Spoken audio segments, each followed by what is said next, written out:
पठामि संस्कृतं नित्यं वदामि संस्कृतं सदा ध्यायामि संस्कृतं सम्यक् वन्दे संस्कृतमातरं वन्दे संस्कृतमातरं वन्दे संस्कृतमातरम्।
सर्वेभ्यो नमो नमः।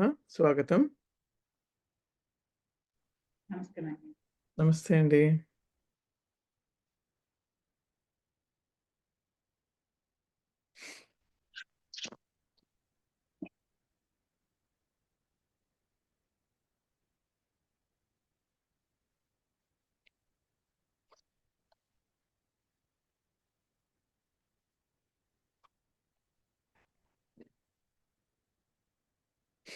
सर्वेभ्यो नमो नमः। स्वागतम। प्रथमं प्रार्थनां कुर्मः। वागर्थाविव सम्पृक्तौ वागर्थप्रतिपत्तये जगतः पितरौ वन्दे पार्वती परमेश्वरौ।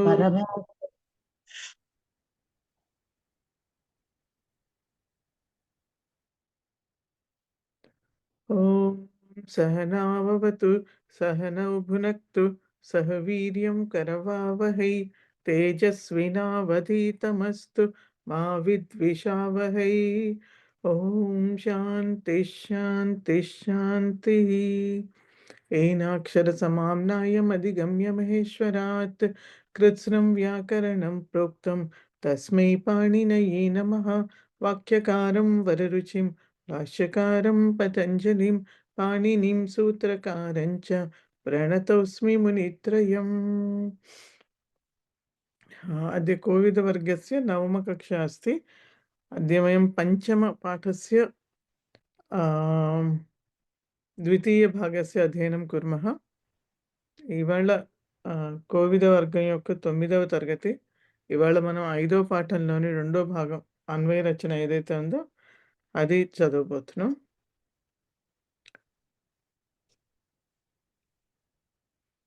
మహోదయ, నేను ఒక ప్రశ్న ఇప్పుడు అడగనా తర్వాత అడగనా? నిమిషం అండి, కొంచెం సౌండ్ తగ్గిస్తాను, చాలా ఎక్కువగా ఉంది. చెప్పండి. ఇప్పుడు ఈ పాఠంలో ఫస్ట్ సూక్తి చెప్పినప్పుడు అలక్ష్మి రాజసన్యం ఉంది. ఇక్కడ అకాలంలో నిద్రపోయేవాడు అనేది, అకాలం అనే మాట ఎక్కడ కనిపించట్లేదు. ఇక్కడ అలసం నరం అని ఉంది కదా. అలసం అంటే సోమరిపోతు అని. సోమరిపోతు, అలసం నరం. అకాలం అనే ఆ వర్డ్ రాలేదు, అందుకని. శయానం అలసం నరం లక్ష్మీ అంటే ఏమన్నారు మీరు? అకాలం అనే అంటే అలసం అంటే సోమరిపోతు అలాగే ఉంటాడు కదా, ఎప్పుడు పడితే అప్పుడు పడుతుంది. అకాలంలో నిద్రపోయేవాడు అని ఉంది. కరెక్టే. అంటే వర్డ్ టు వర్డ్ వినండి. Word to word literal translation అలా తీసుకోకూడదు. సో మనం దాని తాత్పర్యం రాసినప్పుడు సేమ్ పదాలు అదే ట్రాన్స్లేషన్ ఉండదు. కొంచెం డిఫరెంట్ ఉంటుంది. అలసం అంటే బద్ధకస్తుడు కాబట్టి ఏ టైంలో పడితే ఆ టైంలో నిద్రపోతాడు అని మనకు తెలుసు కదా! సో, అందుకని అట్లా రాసుంటారు. ఓకే.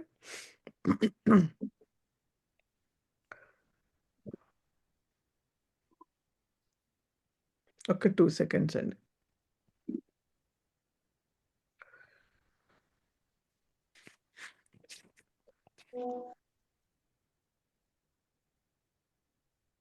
మాన్య చిన్న డౌట్ మాన్య. చెప్పండి. ఇప్పుడు ఈ సన్ ప్రత్యయాలు హ్మ్. దీనికి కూడా 10 లకారాలు ఉంటాయా? ఎట్లా ఇది? ఈ మూడే ఉంటాయా? ఉంటాయండి. అన్నీ ఉంటాయి.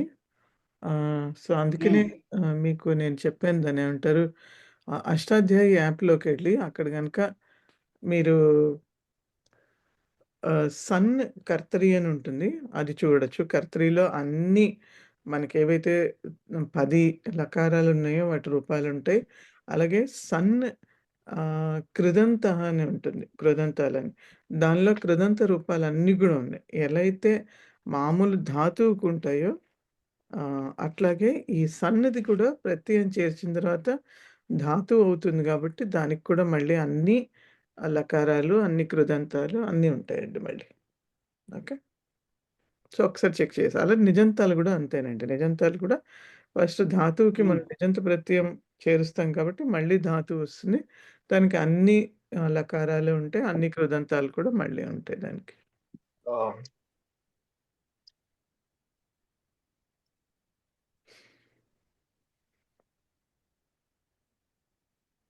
అస్తు మాన్య. ధన్యవాదాలు. యాహ్!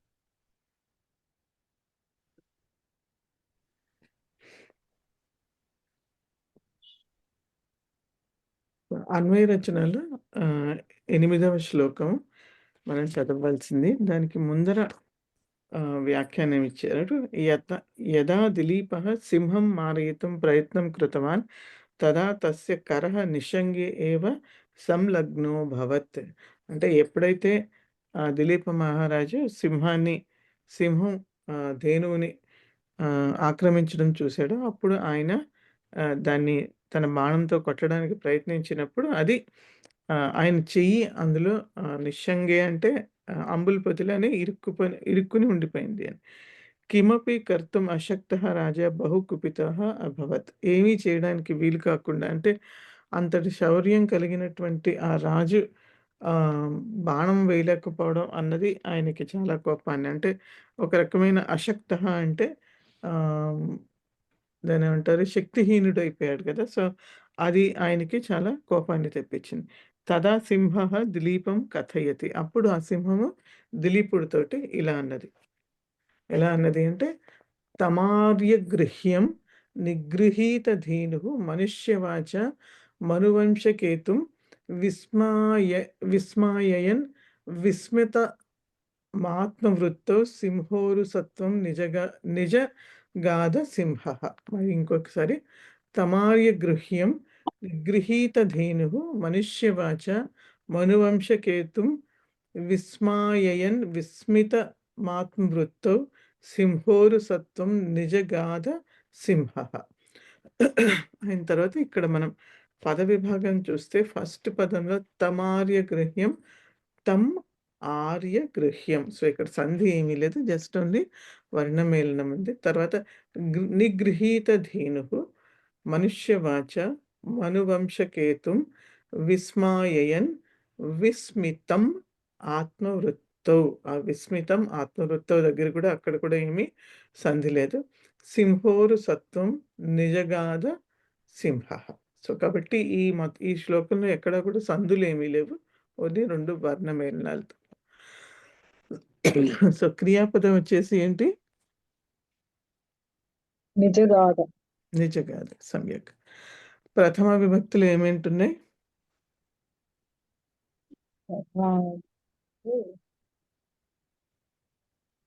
అవదత్. నిగృహీతే నిగృహీత నిగృహీత ధేను సింహః. ఓకే. ఇంకా? సింహః విస్మాయయన్. విస్మాయయన్ సమ్యక్. ఇంకా ఉన్నాయా?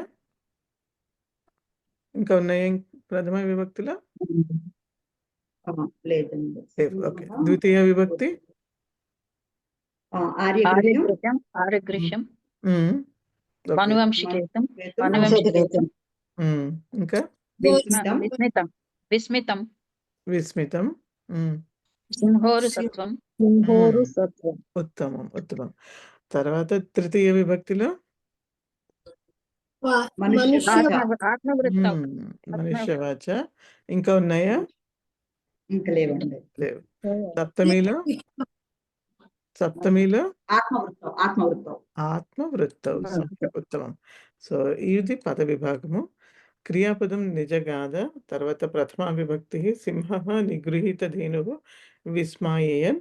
తర్వాత తం ఆర్యగృహ్యం మనుష్య మ మను మనువంశకేతుం విస్మితం సింహోరుసత్వం మనుష్యవాచ ఆత్మవృత్తం. ఇవి క్రియాపదాలు. సో, ఒక్కొక్క పదం యొక్క అర్థం చూస్తే గనక ఆహ్ సో, ఫస్ట్ నిజగాథ అంటే క్రియాపదము. అంటే ఇందాకే చూసాం కదా! కథయతి సింహః కథయతి దిలీపం. సో, నిజగాథ అంటే చెప్పడం అని అర్థం. ప్రథమ విభక్తిలో సింహః. సో, ఏ సింహం అయితే ఆహ్, ధేనువుని ఆక్రమించిందో ఆ సింహం సింహః అని. నిగృహీత ధేనువు అంటే ఆహ్, ఇది యాక్చువల్‌గా సింహకి విశేషణము. సో, అంటే అర్థం ఏంటంటే, ఏ సింహం అయితే ఆ ధేనువుని కబళించిందో ఆ సింహము అని చెప్పడం. సో, అది నిగృహీత బహువ్రీహి సమాసం. ఏండి? బహువ్రీహి సమాసం వస్తుంది కదా. అవునండి. మనం సమాసాలొచ్చినప్పుడు చూద్దాం. బహువ్రీహి సమాసం వస్తుంది. అలాగే విస్మాయయన్ అంటే ఆశ్చర్యపరుస్తూ అనర్థం. సో, ఇది ఏ ప్రత్యయ వచ్చింది? శత్రు ప్రత్యయం అండి. శత్రు ప్రత్యయాంతం. సమ్యక్ ఉత్తమం. సో, పుల్లింగంలో ఉంది. పఠన్‌లాగా విస్మయయన్. సో, ఇది కూడా సింహకి విశేషణమైంది. ఆశ్చర్యపరుస్తూ అని అర్థం. ఆ తర్వాత ద్వితీయ విభక్తిలో తం అంటే అతనిని, దిలీపం. ఆర్యగృహ్యం అంటే ఎవరైతే మంచి వాళ్ళకి అండగా నిలుస్తాడో అతను. సో, దిలీప మహారాజు అని. సో, ఇది కూడా ఆహ్ అంటే దిలీపంకి విశేషణము. మనువంశ కేతుం. కేతుం అంటే అర్థం ఏంటంటే ఫ్లాగ్ బేరర్ అని అర్థం. అంటే ఆహ్, ఆ వంశానికి ఆహ్, ఒక గుర్తింపు లాంటి వాడు అని అర్థం. సో, మను వంశకేతుం. మను అనేటటువంటి వంశానికి ఒక ఆహ్, ఒక జెండా లాంటివాడు. జెండా అంటే ఏంటి? ఒక ఒక దేన్నైనా సూచిస్తుంది జెండా అంటే. ఇప్పుడు భారతదేశ జెండా అంటే అది భారతదేశాన్ని సూచిస్తుంది. అలాగే ఇక్కడ కూడా మను వంశాన్ని ఆయన సూచించేవాడు. లేకపోతే దానికి ప్రతినిధిగా నిలిచినటువంటి వాడు అని. విస్మితం అంటే ఆశ్చర్యపోయినటువంటి వాడు అని. సో, అది కూడా ఆహ్, దిలీపంకి విశేషణము.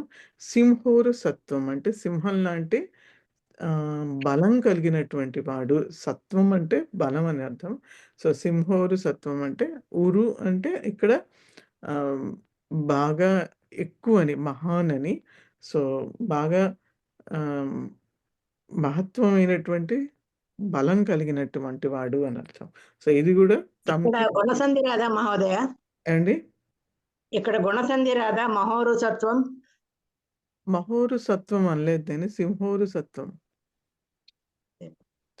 So, okay. చూద్దాం. సింహోరు అది యాక్చువల్లీ సమస్త పదం అండి. కాబట్టి దానిలో సంధి ఓకే. ఉన్నా కూడా మనం దాన్ని విడి చేయం. ఓకే. సమస్త పదాల్లో ఏదైనా సందులుంటే అది దానిలో భాగమే తప్ప అది పద విభాగం చేయడానికి ఉండదు. ఓకే. సో, ఇప్పుడు మీరు సమాసాలు నేర్చుకున్నారు గాబట్టి ఒకవేళ దేవాలయః అని ఉంటే గనక మనం ఎక్కడైనా ఆ పదం వస్తే రాస్తే దాని విగ్రహ వాక్యం దేవస్య ఆలయః అని రాయాలి గానీ దేవ ఆలయః అని వేరు చేయలేమక్కడ. సో, కాబట్టి సింహోరు సత్వం ఒక సమాసం కాబట్టి దాన్ని వేరు చేయలేం. సో, తృతీయ విభక్తిలో మనుష్యవాచ అనుంది. సో, మనుష్యవాచ అంటే వాక్ శబ్దము చివర్లో వాచ అనేది దానికి తృతీయ వచ్చేసి వాచ వస్తుంది. సో, మనుష్యవాచ అంటే మనిషి యొక్క స్వరంలో, కంఠంలో అని అర్థం. సో, అలాగే సప్తమి విభక్తిలో ఆత్మవృత్తం అనుంది. ఆత్మవృత్తం అంటే ఆయన ఉన్నటువంటి ఆత్మన్ శబ్దం నుంచి వచ్చిన ఆత్మవృత్తం అంటే ఆయన యొక్క సొంత పరిస్థితి మీద అనర్థం. సో, విస్మయయన్ అని ఉంది కదా! సో, ఆ విస్మయయన్ అన్నది ఓకే. క్షమితం. విస్మితం అన్నది ఏదైతే ఉందో సో, అంటే ఆశ్చర్యపోయాడు అని. అది దేనికి సంబంధించిందంటే ఆత్మవృత్తం. దేని మీద ఆయన ఆశ్చర్యపోయాడంటే తన యొక్క సొంత పరిస్థితి మీద. ఏంటి ఆ సొంత పరిస్థితి అంటే ఆయన ఆ బాణం వెయ్యలేకపోవడం సింహం మీదకి ఆయన సొంత పరిస్థితి మీద ఆయన ఆశ్చర్యపోయాడు అని అర్థం. సో, కాబట్టి ఇవి పదవి భాగము. ఆహ్, ఆ తర్వాత అన్వయం చూస్తే గనక నిగృహీత ధేనుః సింహః. సో, నిగృహీత ధేనుః సింహః. ని ఈ నిగృహీత ధేనుః అనేది సింహాకి విశేషణం కాబట్టి దాని ముందరొచ్చింది.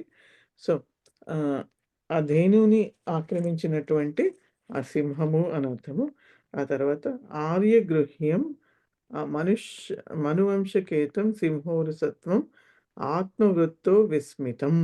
సో, కాబట్టి ఆర్యగృహ్యం ఆహ్, మంచి వాళ్ళకి అండగా నిలిచేటటువంటి వాడు. మనువంశకేతు మనువంశానికి ఫ్లాగ్ బేరర్. సింహోరసత్వం సింహం లాంటి బలం కలవాడు. ఆత్మవృత్తో తన పరిస్థితి మీద విస్మితం ఆశ్చర్యపోయినటువంటి వాడు.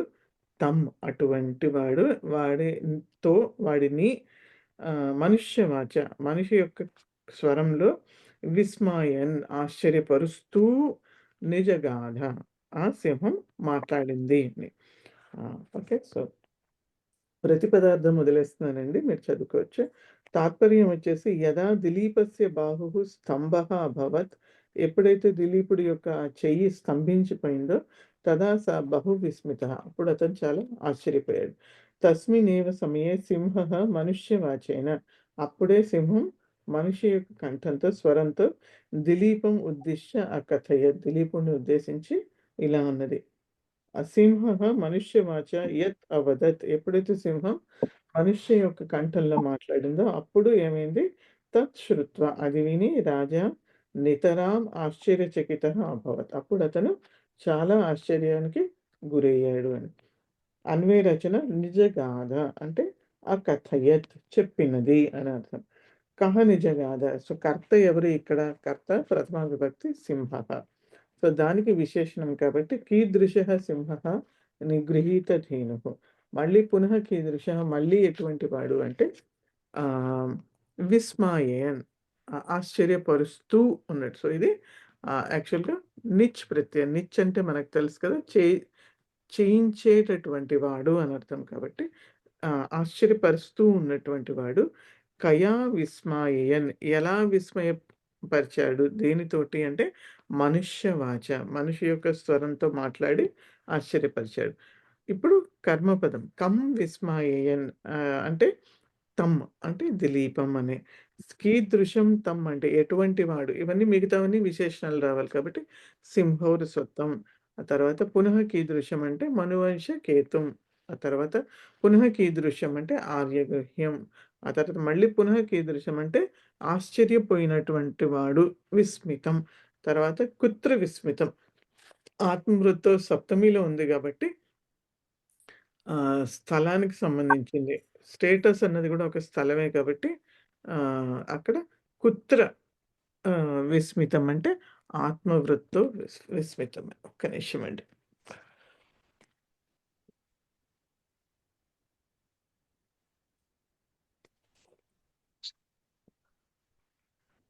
ఆ తర్వాత పద విభాగం వివరణ చూస్తే గనక మొదట్లోది అనేది ఆహ్, మనకి అనేది తద్ ప్రాతిపదికం. దానికి పుల్లింగంలో ద్వితీయ ఏకవచనం.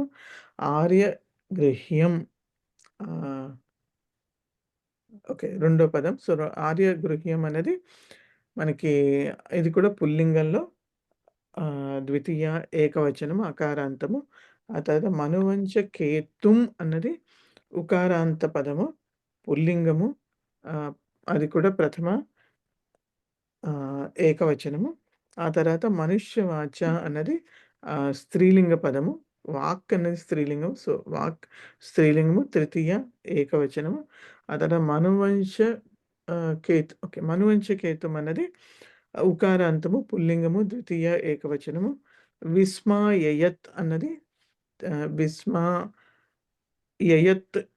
శబ్దం అది. విస్మాయయన్ అన్నది తకారాంతము, పుల్లింగము, ప్రథమ ఏకవచనము. విస్మితం అన్నది ఇది కూడా అకారాంతము, పుల్లింగము, ద్వితీయ ఏకవచనము. ఆత్మవృత్తౌ అన్నది ఆత్మవృత్తి వృత్తి అన్నది స్త్రీలింగ పదము, సప్తమి ఏకవచనము. సింహోనుసత్వం అకారాంతము, ద్వితీయ ఏకవచనము, పుల్లింగము. ఆ తర్వాత నిజగాథ అనేది నీ ఉపసర్గ. ఆ తర్వాత గద్ ధాతు. గద్ అంటే కూడా చెప్పడం అనే అర్థము. పరస్మైపది భూతకాలం లిట్ లకారము, ప్రథమ పురుష ఏకవచనం. సింహ నిజగాథ అంటున్నాం కాబట్టి ఇది ప్రథమ పురుష ఏకవచనం. తర్వాత సింహ అనేది అకారాంత పుల్లింగము, ప్రథమ ఏకవచనం. సమాసాలకు వస్తే కనుక ఆర్యగృహ్యం అన్నది ద్వితీయ ఏకవచనంలో ఉంది కాబట్టి దీన్ని ఆర్యాణం గృహ్యః. ఆర్యాణం గృహ్యః అంటే గృహ్యః అంటే గృహే భవః అంటే అందులో ఉండడము అని అర్థం. గృహంలో ఉండడము యాక్చువల్ మీనింగ్. సో ఆర్యాణం గృహ్యః అంటే ఆర్యుల యొక్క యాక్చువల్‌గా ఇళ్లల్లో ఉండడము అంటే మంచివారి యొక్క ఇళ్లల్లో ఉండడం, లేకపోతే మంచివారి పట్ల ఉండడము అని అర్థము. ఇది తమ్ అన్నది శ్లోకంలో ద్వితీయ ఏకవచనంలో ఉందని సూచించడానికి షష్ఠీ తత్పురుష సమాసము.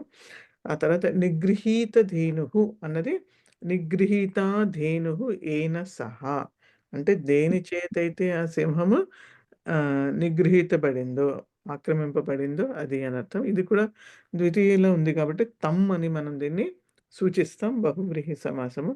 ఆ తర్వాత మనుష్యవాచ అన్నది మనుష్యాణం వాక్, మనుష్య యొక్క అలాగే మనుష్యుల యొక్క వాక్ అని అర్థము. శ్లోకంలో తృతీయాలో ఉంది స్త్రీలింగ పదం కాబట్టి దాన్ని తయా అని మనం సూచించాలి. షష్ఠీ తత్పురుష సమాసము. తర్వాత మనువంశ కేతుం అన్న దాంట్లో 3 పదాలు ఉన్నాయి. మను, వంశ, కేతుం అని. మనువంశ కేతుం కూడా ద్వితీయాలో ఉంది కాబట్టి మనోహ వంశః. మను, మనోహ. షష్ఠీ ఏకవచనం మనోహ అన్నది. సో మను యొక్క వంశము అని అర్థము. సో కాబట్టి మనోహ వంశః తస్య కేతుః, దాని యొక్క కేతుః అని అర్థం. సో కాబట్టి తమ్ షష్ఠీ తత్పురుష సమాసము. సో ఇది అంటే ఒకే దీంట్లో ఇచ్చేశారు. 2గా అంటే యాక్చువల్‌గా 3 పదాలు ఉంటే గనక 2 సమాసాలు అవుతాయి. ఎన్ని పదాలు ఉంటే దానికి ఒక్క తక్కువ సమాసం అవుతుంది. అది గుర్తుపెట్టుకోవాలి. సో ఇక్కడ ఒకే దీంట్లో ఇచ్చేశారు. ఎందుకంటే 2 షష్ఠీ తత్పురుష సమాసం కాబట్టి. లేకపోతే మనోహ వంశః, మనువంశః, తర్వాత మనువంశస్య కేతుః అట్లా రాసుకోవచ్చు. 2గా రాసుకోవచ్చు. ఒకే దాంట్లో తస్య కేతుః అని ఇచ్చేశారు.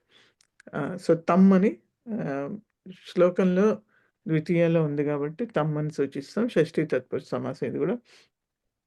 ఆత్మవృత్తౌలో ఆత్మనః వృత్తిః, ఆత్మ యొక్క వృత్తి తన సొంత పరిస్థితి అని అర్థము.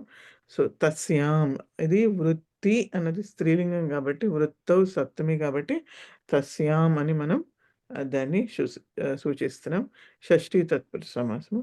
సింహోరు సత్వం అంటే సింహః ఇవ ఉరు సత్వం అని విగ్రహవాక్యం. సో సింహోరు సత్వం ఇందాక ఆవిడ అన్నట్టుగా ఇక్కడ సంధి కూడా ఉన్నది. ఎందుకంటే మనకి స్టెప్స్ తెలుసు కదా. ఫస్ట్ ప్రాతిపదికాలు తీసుకోవాలి, పూర్వ ఉత్తర పదాల యొక్క. తర్వాత సంధి అవకాశం ఉంటే సంధి చేయాలి కాబట్టి సింహ ప్లస్ ఆ ప్లస్ ఉ అక్కడ సంధి జరిగింది. సింహోరు సత్వం శ్లోకంలో ద్వితీయాలో ఉంది కాబట్టి ఇది తమ్ అని మనం దాన్ని సూచిస్తాం. ఓకే. సో ఇక్కడితోటి సమాసాలు అవి అయినాయి. ఇక్కడ ఏమైనా దీంట్లో ఏమైనా డౌట్స్ ఉంటే అడగచ్చండి. నెక్స్ట్‌కి వెళ్ళే ముందర ఏమైనా డౌట్లు ఉన్నాయా? అంటే సింహః ఇవ ఊరు సత్వః అంటే సింహః ఇవ అంటే కర్మధారయలో అది ఉపమాన పూర్వపద కర్మధారయ. అవునండి. ఆ, కరెక్ట్. అది అలాగే కరెక్ట్. వాళ్ళు ఇట్టు కర్మధారయ అనే ఇచ్చారు, అవును. మనం కూడా అలాగే రాయాలండి. ఉపమాన లేదు, పూర్వపదం.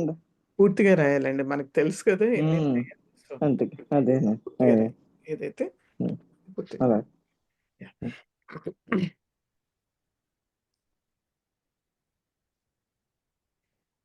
సో, నెక్స్ట్ శ్లోకం వచ్చేసి ఇది ఇది ఇది ఒక్కటే అర్థం అవట్లేదండి. చెప్పండి. నిజగాథ అన్నది పద వివరణం. హ్మ్. నీ ఉపసర్గ పూర్వక గద్ ధాతు. హ్మ్. అది కొంచెం అర్థం అవట్లేదండి. అది ప్రతిసారి అది ఉపసర్గ వచ్చినప్పుడు ఎలాగా దాన్ని విడదీస్తున్నారు అన్నది తెలియట్లేదండి. నీ జగాద అవునండి.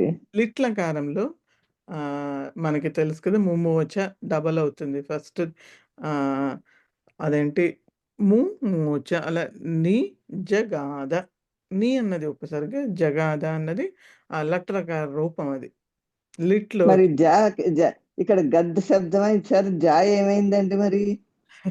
ఓకే. అది ప్రక్రియలో వచ్చిందండి అక్కడ.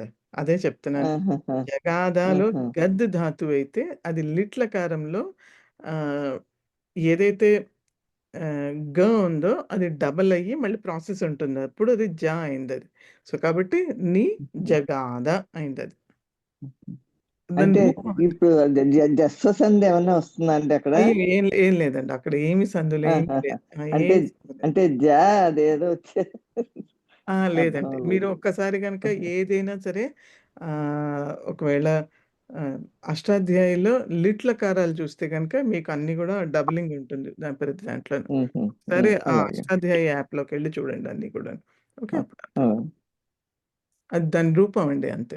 లకార రూపం అది. అదే ఓకే. సో, అదే. నెక్స్ట్‌దొచ్చి అలాగే. ఇది సన్ ప్రత్యయాలు కూడా వస్తుంది కదా మేడం. గ్రహీతం ఆ! ఇచ్చేదంటే అవును. జిగ్రస్తతే అని. సన్‌లో గూడా అట్లా డబలింగ్ ఉంటుంది. సో, గా ఇక్కడ రాస్తే అది జీ అవుతుంది. ఏవండి? గ్రహీతం ఇచ్చతి అంటే జిగృక్షతి అని వస్తుంది కదా. గా జీ అవుతుంది, జా అవుతుంది. ద్రష్టం అట్లాగే ఇక్కడ అవునండి. అట్లాగే ఇక్కడ గూడా డబలింగ్ అవుతుందది. సో, అది మీరు అదే ఈ ఫార్మ్స్ ఒక్కసారి అష్టాధ్యాయిలో మధ్య మధ్యలో చూసుకుంటూ ఉంటే మీకు ప్యాటర్న్ గూడా అర్థమవుతుందండి. ఎట్లా ఉంటుందన్నది. ఓకే. ఓకే. నెక్స్ట్ శ్లోకం వచ్చేసి కైలాసగౌరం వృషమా వృషమారురుక్షోః పాదార్పణానుగ్రహపూతపృష్టం అవేహి మాం కింకరమష్టమూర్తేః కుంభోదరం నామ నికుంభమిత్రం. సో, ఇంకొకసారి. సో, కైలాసగౌరం వృషమారురుక్షోః పాదార్పణానుగ్రహపూతపృష్టం అవేహి మాం కింకరమష్టమూర్తేః కుంభోధరం నామ నికుంభమిత్రం. సో, ఇప్పుడు పద విభాగం చూస్తే కైలాసగౌరం వృషం ఆరురుక్షోః పాదార్పణానుగ్రహపూతపృష్టం. ఇదంతా ఒకటే వర్డ్ అండి. సమస్త పదం ఇది. ఆ తర్వాత అవైహి మాం కింకరం అష్టమూర్తేః కుంభోధరం నామ నికుంభమిత్రం. ఓకే. ఇంకొకసారి కైలాసగౌరం వృషం ఆరురుక్షోః పాదార్పణానుగ్రహపూతపృష్టం అవేహి మాం కింకరం అష్టమూర్తేః కుంభోధరం నామ నికుంభమిత్రం. ఓకే. సో, ఇవి ఆ పద విభాగం. క్రియాపదం ఏంటి? అవే అవే అవేహి అవేహి. ప్రథమా విభక్తి అవే విధిలింగం ప్రథమా విభక్తి ప్రథమ ఉభో హుహు. హ్మ్. త్వం అధ్యాహారం చేయాలి ప్రథమాహారంలో. ఇది. సో, ఇక్కడ అవేహి అంటే అర్థం ఏంటంటే తెలుసుకో అని అర్థం. కాబట్టి నువ్వు తెలుసుకో అని చెప్తున్నాడు. త్వం అధ్యాహారం చేయాలి. సో, దేన్ని తెలుసుకోమంటున్నాడు? మిగతావన్నీ కూడా ద్వితీయాలో ఉన్నాయి. కాబట్టి కైలాస గౌరం, వృషం, పాదార్పణానుగ్రహపూత పృష్టం, మాం, కింకరం, కుంభోదరం, నికుంభమిత్రం, ఆ తర్వాత షష్ఠిలో అష్టమూర్తేః, 6 ఋక్షోః, ఆ తర్వాత నామ. ఓకే. సో, ఇవి ఇక్కడ ఉన్నటువంటి పదాలు. సో, క్రియాపదం వచ్చేసి అవేహి, తెలుసుకో అని చెప్తున్నాడు. ప్రథమ విభక్తిలో త్వం అధ్యాహారం చేసుకోవాలి. ద్వితీయ విభక్తిలో కైలాస గౌరం, వృషం, పాదార్పణానుగ్రహ పూతపృష్టం, మాం, కింకరం, కుంభోదరం, నికుంభమిత్రం, అష్టమూర్తేః, 6 ఋక్షోః, నామ. ఓకే. సో, ఇవి పద విభాగము. పదాల యొక్క అర్థం చూస్తే అవేహి అన్నది క్రియాపదము. నువ్వు తెలుసుకో అని చెప్తున్నాడు. ఏం తెలుసుకోమని చెప్తున్నాడు అంటే తన గురించి తను చెప్తున్నాడు. ఆ సింహము మనుష్య వాక్యంలో చెప్తుంది అని విన్నాం కదా, చూసాం కదా. సో, అది ఏం చెప్తున్నాడు అంటే ఇది నువ్వు తెలుసుకో అని చెప్తున్నాడు. ఏం తెలుసుకో? మాం అంటే నన్ను నువ్వు తెలుసుకో. నేను ఎవరిని అని నువ్వు తెలుసుకో అంటున్నాడు. సో, నేను ఎవరిని అంటే కింకరం. కింకరం అంటే సేవకుణ్ణి.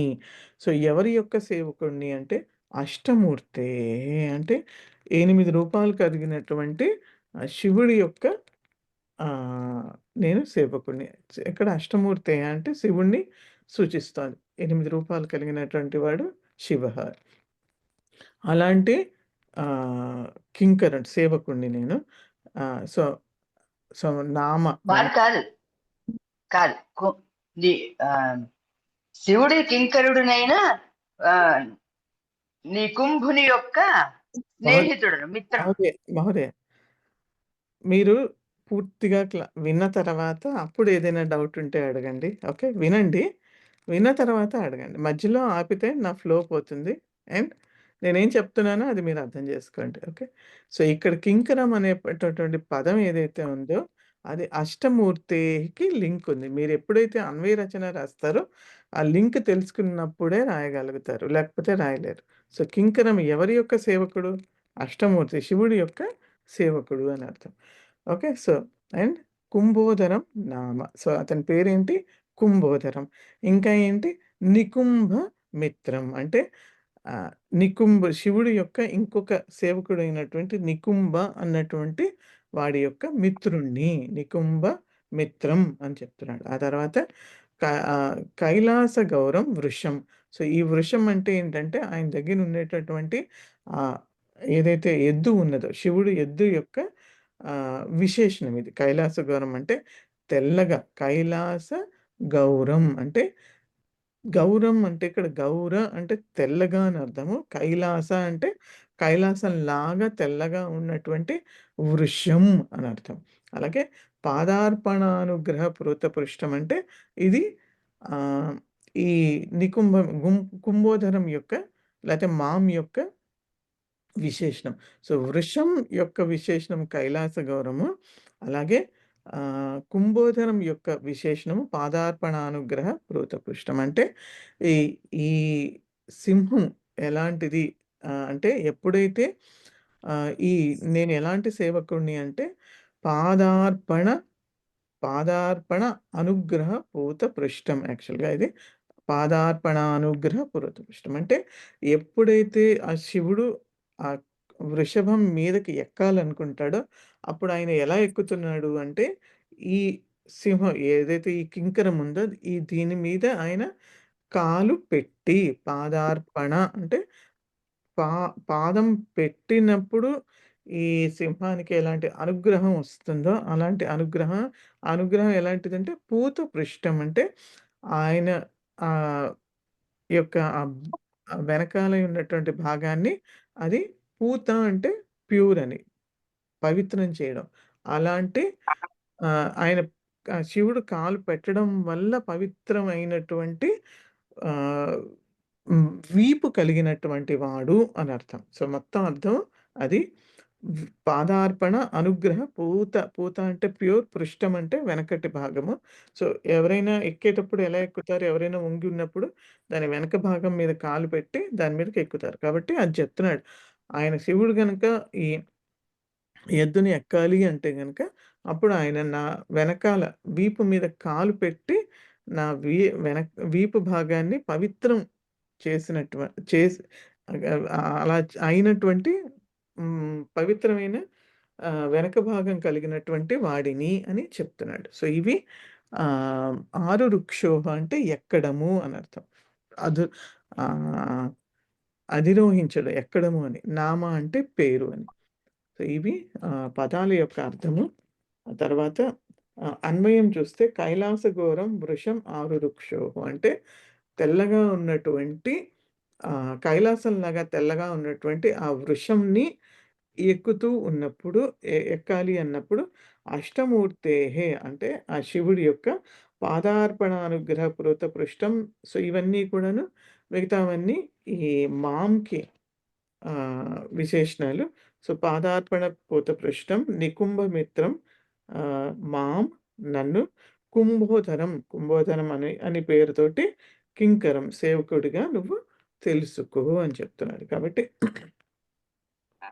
తాత్పర్యం వచ్చి సింహః కథయతి. సింహం ఇప్పుడు చెప్తాను.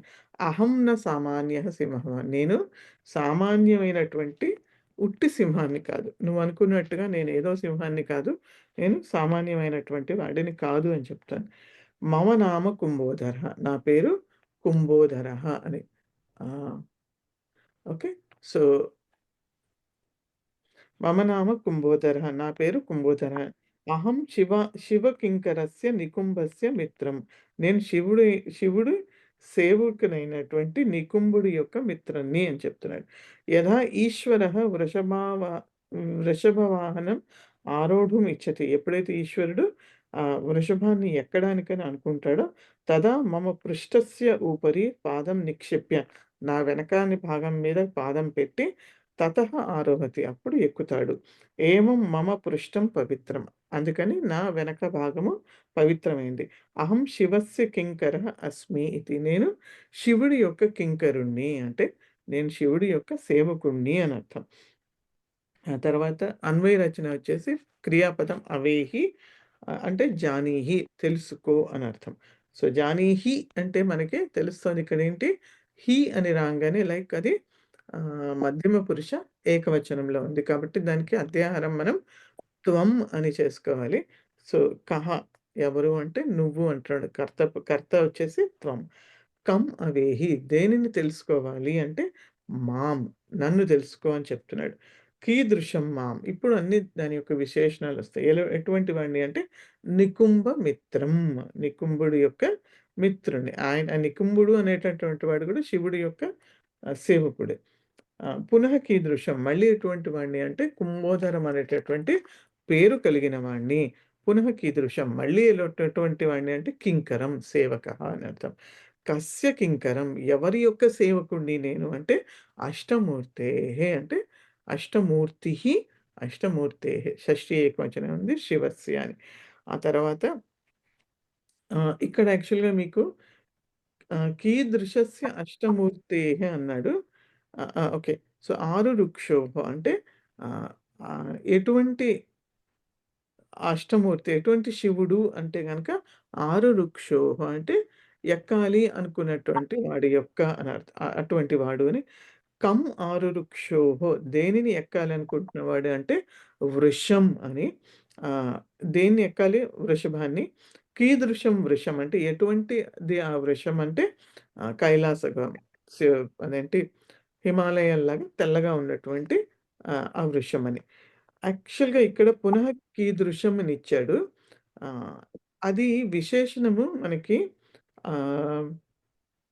మాంకి వృషంకి కాదు. సో, పునః కీదృశం అని ఇచ్చాడు. పాదార్పణానుగ్రహ పూత పృష్టం అంటే అది కుంభోధనానికి మాత్రమే ఇది విశేషణము. వృషంకి కాదు. కాబట్టి దీన్ని మీరు కస్య కింకరం అష్టమూర్తేః అని వచ్చి కీదృశస్య అష్టమూర్తేఃకి ముందర రాసుకోవాలి. పునః కీదృశం అని. ఓకే.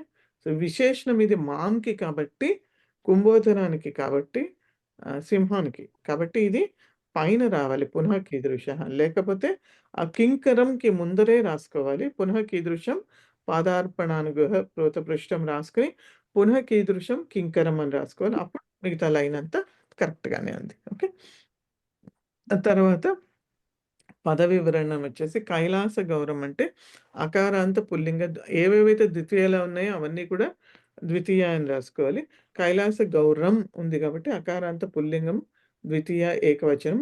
వృషం కూడా పుల్లింగం ద్వితీయ ఏకవచనం. ఆరు రుక్షోః అన్నది ఆరు రుక్షు ఉకారాంత పుల్లింగము షష్ఠీ విభక్తి. రుక్షోః ఉకారం ఉంది కాబట్టి ఓ అని వస్తుంది. షష్ఠీ విభక్తి ఏకవచనము. ఆ తర్వాత పాదార్పణానుగ్రహపూత పృష్టం అన్నది అకారాంతము పుల్లింగము ద్వితీయ ఏకవచనము. ఆ తర్వాత అవేహీలో అవ ఉపసర్గ ఇన్ ధాతు ఇన్ గతౌ అని ఉంటుంది. సో అది ఇన్ ధాతువు ప్రేరణలో వస్తుంది, లోట్లకారంలో మధ్యమ పురుష ఏకవచనంలో వస్తుంది. ఆ తర్వాత మాం అన్నది అస్మత్ శబ్దము త్రిలింగము, త్రిలింగకః ద్వితీయ ఏకవచనంలో వస్తుంది. కింకరం అన్నది అకారాంతము పుల్లింగము ద్వితీయ ఏకవచనము. అష్టమూర్తిః ప్రాతిపదికము ఈకారాంతము అండ్ పుల్లింగము షష్ఠి. అష్టమూర్తేః అని ఉంది కాబట్టి షష్ఠి ఏకవచనము. కుంభోదరం అకారాంతము పుల్లింగము ద్వితీయ ఏకవచనము. నామ అన్నది అవ్యయము. నికుంభ మిత్రం అన్నది ఇది కూడా మిత్రం పదం కాబట్టి ఇక్కడ బుక్లో పుల్లింగం అని ఇచ్చాడు.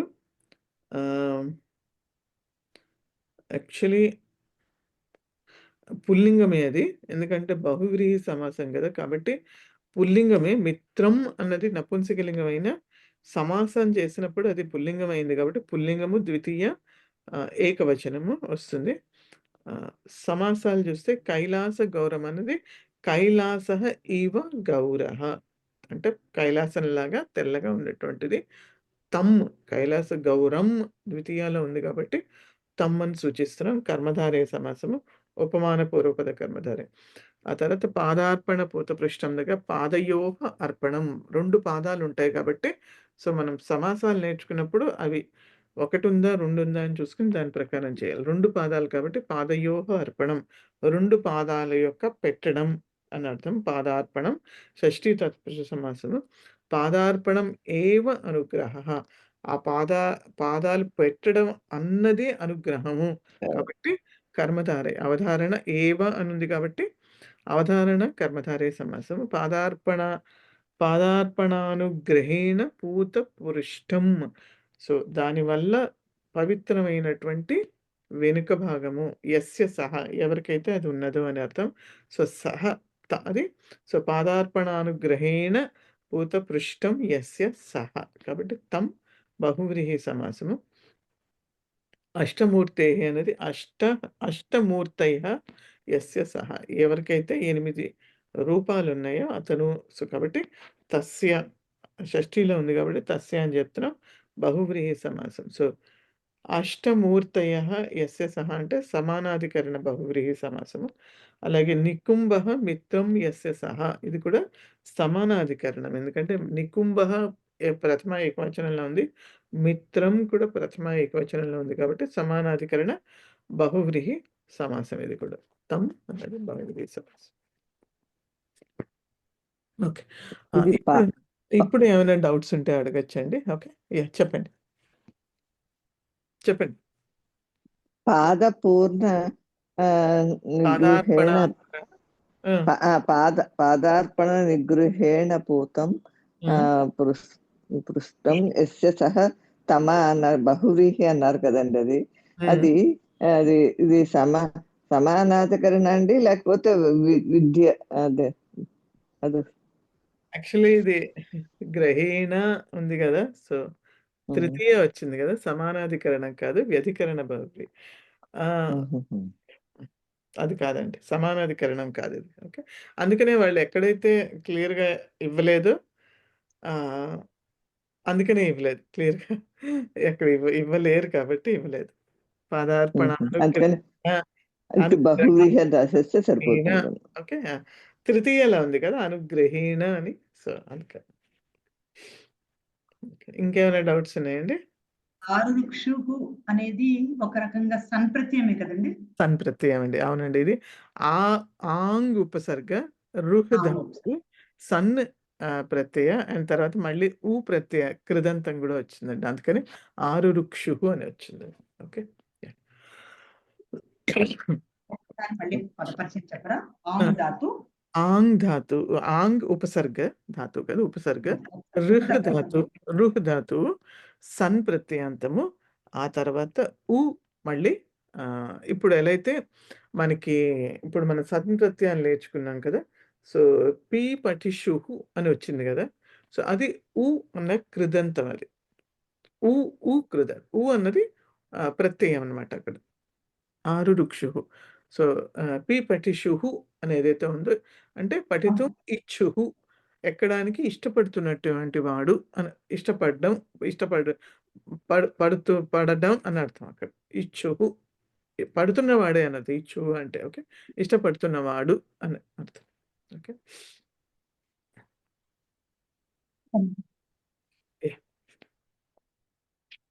సో ఇప్పుడు మనం ఈ పాఠంలోని ఏదైతే అభ్యాసం ఉందో అది చేద్దాము.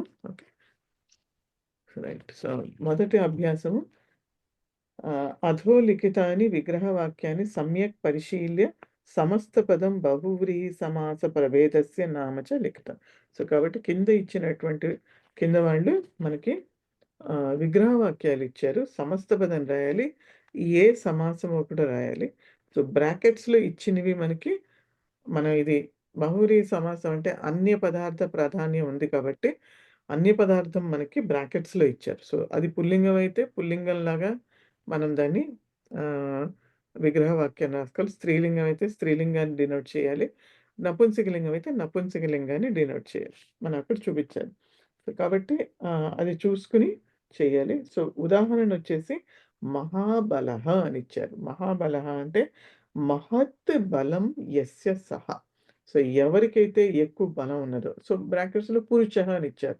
సో పురుషః అన్య పదార్థం అయింది కాబట్టి దీన్ని మనం అలా విగ్రహవాక్యం చేసుకోవాలి. బహువ్రీహి సమాసానికి తగినట్టు మహత్ బలం. సో బలం అన్నది నపుంసకలింగం కాబట్టి మహత్ అని చేసుకోవాలి. నపుంసకలింగం మహత్ బలం యస్య సహ మహాబలః.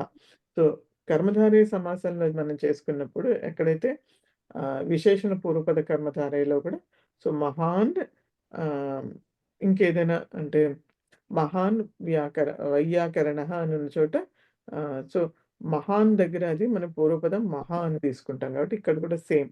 సో మహత్ దగ్గర మహా అని తీసుకోవాలి మనం సమస్త పదం చేసినప్పుడు. సో మహాబలః.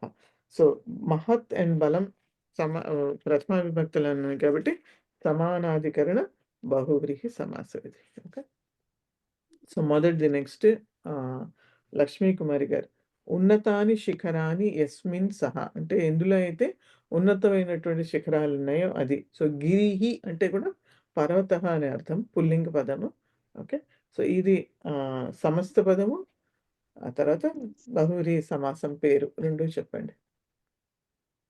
ఉన్నతాని శిఖరాని యస్మిన్ సహ ఉన్నత శిఖరః. ఉన్నత శిఖరః ఏ సమాసము? సమానాధికరణ బహువ్రీహి. సమానాధికరణ బహువ్రీహి. ఉత్తమం. తర్వాత నెక్స్ట్ అనసూయ గారు. దండ హస్తే యస్య సహ పురుషః అంటే దండం చేతిలో ఎవరికైతే ఉందో అతను అని. అనసూయ గారు.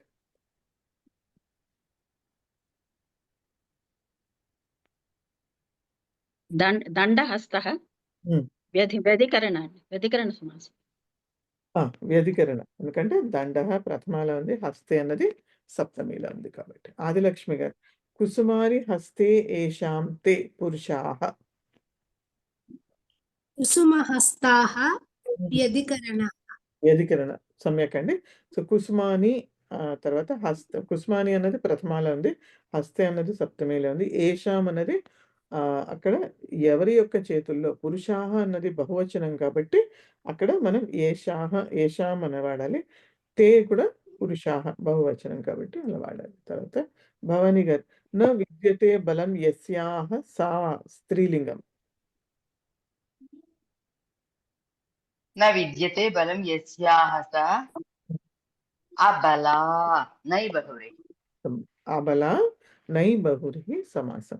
పుస్తకంలో ఆన్సర్స్ లో తప్పించినట్టున్నారండి. సో ఒకసారి చూసుకోండి, అది అబలా ఉండాలి. ఓకే, స్త్రీలింగము ఏకవచనం కాబట్టి అబల ఉండాలి. అదే కనుక పుల్లింగం అయితే నా విద్యతే బలం యస్య యస్య అబలహ అంటే అబలహ అబలః అబలః. అబల. పద్మజ అబలాహ ఉండాలని అబలాన అబలా అబల అవలాహ అబలా కాదు. అంతే అదే స్త్రీలింగం బహువచనం అయితే అబలాహ అవ్వాలి. అప్పుడు పుల్లింగం బహువచనం అబలాహ అవ్వాలి. పుల్లింగం ఏకవచనం అయితే అబలహ అవ్వాలి. నపుంసకలింగం అయితే అబలం. బహువచనం అయితే ఏం అవ్వాలి నపుంసకలింగం? అబలాన్ అబలాని అబలాని అబలాని ఓకే, ఉత్తమం. సో ఇప్పుడు పద్మజ గారు నా విద్యతే వస్త్రం యస్య సహ పురుషః అవస్త్రః నైబహురిః. అవస్త్ర నైబహురి ఇక్కడ కూడా సేమ్ అండి. సో ప్రసాదరావు గారు హరిణా సహ వర్తతే ఇది కేశవః.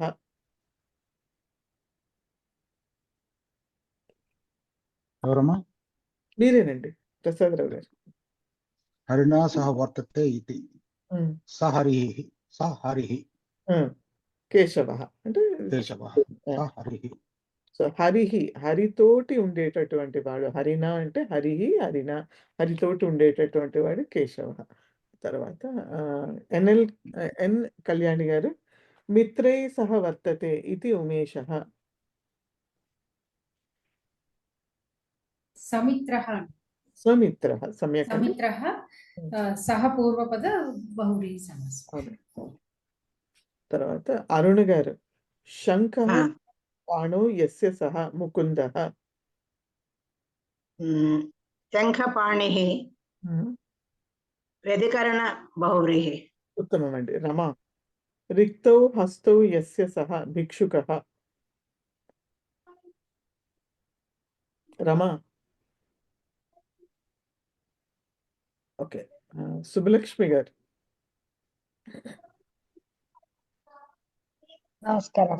నమస్తే. రిక్తౌ హస్తౌ యస్య సహ భిక్షుకః రిక్తహస్తౌ సమానాధిక. రిక్తహస్తౌ హస్తం ఎందుకు వస్తుంది? రిక్తహస్తః రిక్తహస్తః రిక్తహస్తః. రిక్తహస్తః యస్య సహ. సమస్త పదం చెప్పాలండి. రిక్తహస్తః కరెక్టే. ఇప్పుడు సమాసం ఏ సమాసం ఇది? ఏ టైప్ ఆఫ్ బహువ్రీ? సమానాధిక బహు అనే అధికరణం. సో ఇక్కడ రిక్తౌ హస్తం అన్న దగ్గర కన్ఫ్యూజ్ అవ్వకూడదు. హస్తః అంటే ఒక చెయ్యి, హస్తౌ అంటే రామవులాగా రెండు చేతులు కదా, అందుకని హస్తౌ అని వాడారు. హస్తౌ వాడారు కాబట్టి రిక్తౌ. సో ఖాళీగా ఉన్నటువంటి చేతులు కలిగినటువంటి వాడు ఎవరు అంటే భిక్షుకః. సో రిక్తహస్తః సమానాధికరణ బహువ్రీహి సమాసం. తర్వాత సౌమ్య గారు చాపః హస్తే యస్య సహ యోద్ధా.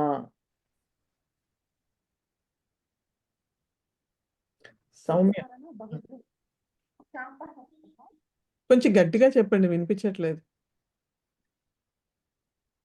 చాపహస్తః వ్యతికరణ బహువ్రీహి సమాసం. ఉత్తమం. చాపః అన్నది ప్రథమాలో ఉంది, హస్తే అన్నది సప్తమిలో ఉంది. ఓకే. అనిత కుసుమ చక్రం. చాపహస్తః అంటే ఏంటండి మీనింగ్? చాపం చాపః అంటే బాణం. ధనస్సు. చాపః హస్తే యస్య సహ. చక్రం పాణో యస్య సహ విష్ణుః. అనిత గారు. మేడం నేను ఇప్పుడే జాయిన్ అయ్యాను, నాకు ఇంకా రాలేదు మేడం. ఓకే, పర్వాలేదు. వినండి. నెక్స్ట్ రౌండ్ లో అడుగుతాను, ఈ లోపల వినండి. రాజశ్రీ గారు చక్రం పాణో యస్య సహ. చక్రం పాణౌ యస్య సహ విష్ణుః చక్రపాణిః. ఉత్తమం. చక్రపాణిః వ్యధికరణ బహువ్రీహి సమాసం. బహువ్రీహి. లక్ష్మీ కుమార్ గారు తర్వాత భార్యయా సహ వర్తతే ఇతి పురుషః. సభార్యః సహ పూర్వపద బహువ్రీహి. సహ పూర్వపద బహువ్రీహి సమాసం. తర్వాత శాస్త్రేణ సహిత అనసూయ గారు. వీరః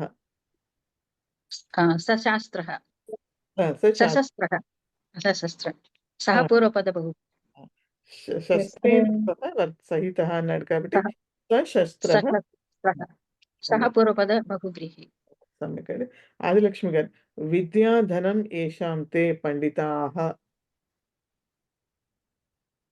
విద్యాధనాః సమానాధికరణ బహువ్రీహి. ఉత్తమం అండి.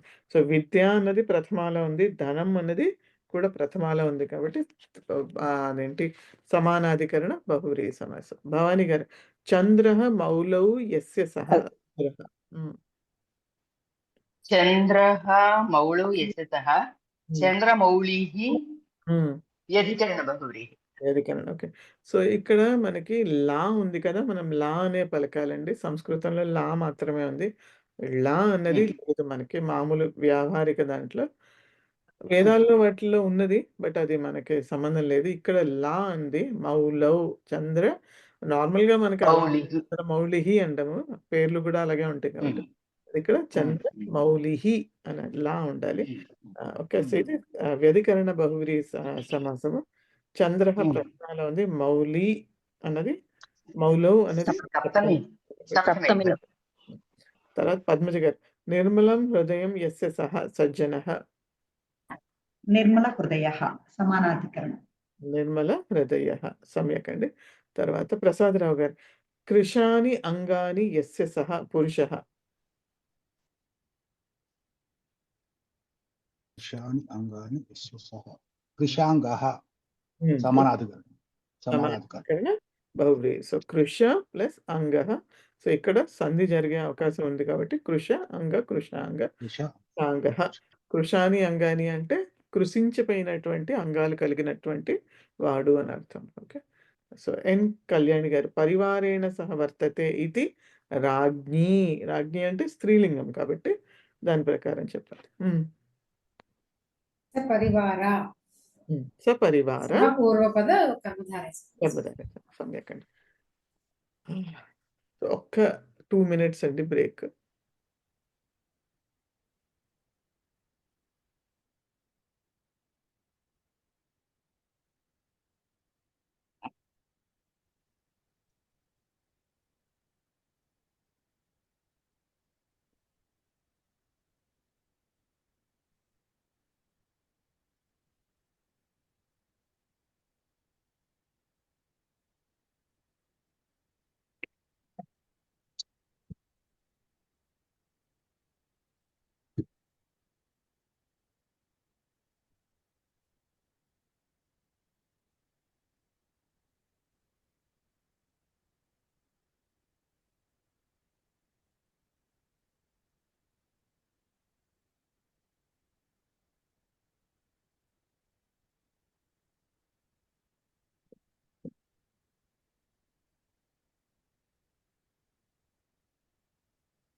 తర్వాత రెండోది అథః దత్తానాం సమస్తపదానాం విగ్రహవాక్యాన్ని లిఖిత్వా బహువ్రీహి సమాస ప్రభేదం లిఖత.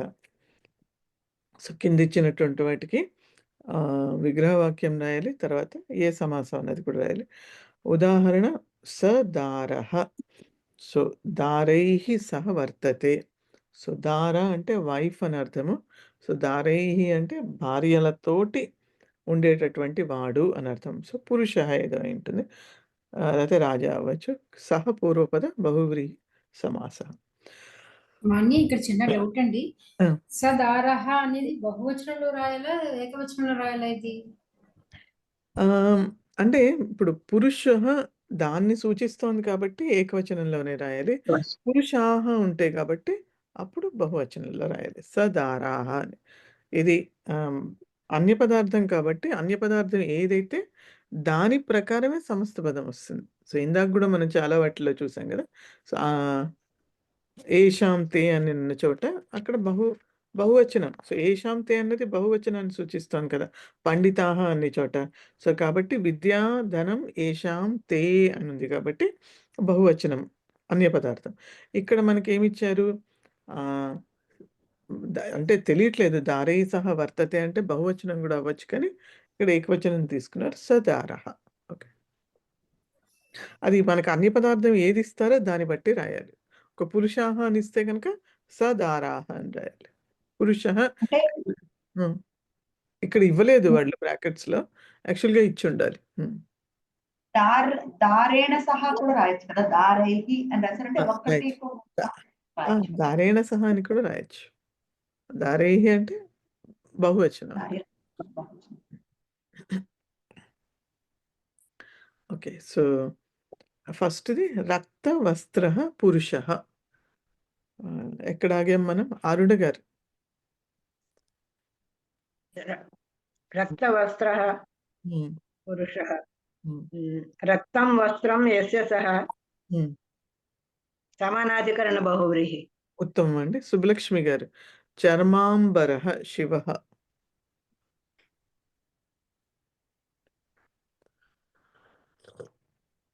చర్మాంబర. సుబ్బలక్ష్మి గారు. చర్మాంబర శివ, చర్మం అంబరం యస్య సహ సమానాధికరణ. ఓకే, సో చర్మం అంబరం అంటే వస్త్రం అని మనకు తెలుసు కదా. ఎవరైతే చర్మాన్ని వస్త్రంగా ధరించారో వారు శివుడు అని అర్థం. సమానాధికరణ. సౌమ్య. కోమల. చర్మం వస్తుంది, చర్మ వస్తుందండి. చర్మం చర్మన్ విభక్తి. చర్మన్నది చర్మన్ విభక్తులు. చర్మన్ విభక్తి కదా. చర్మన్ ప్రాతిపదికం నకారాంతము.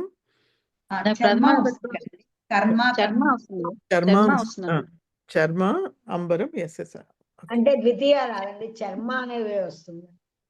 చర్మ ప్రథమాలోనే సమానాధికరణమే కదా. ద్వితీయలో ఎక్కడైనా ఇంతవరకు మనకి వచ్చిందా? రాలేదు కదా. సో ఐదర్ ఉంటే ప్రథమాలోనే ఉండాలి రెండు, లేకపోతే ఒకటి ప్రథమ రెండోది సప్తమిలో ఉండాలి.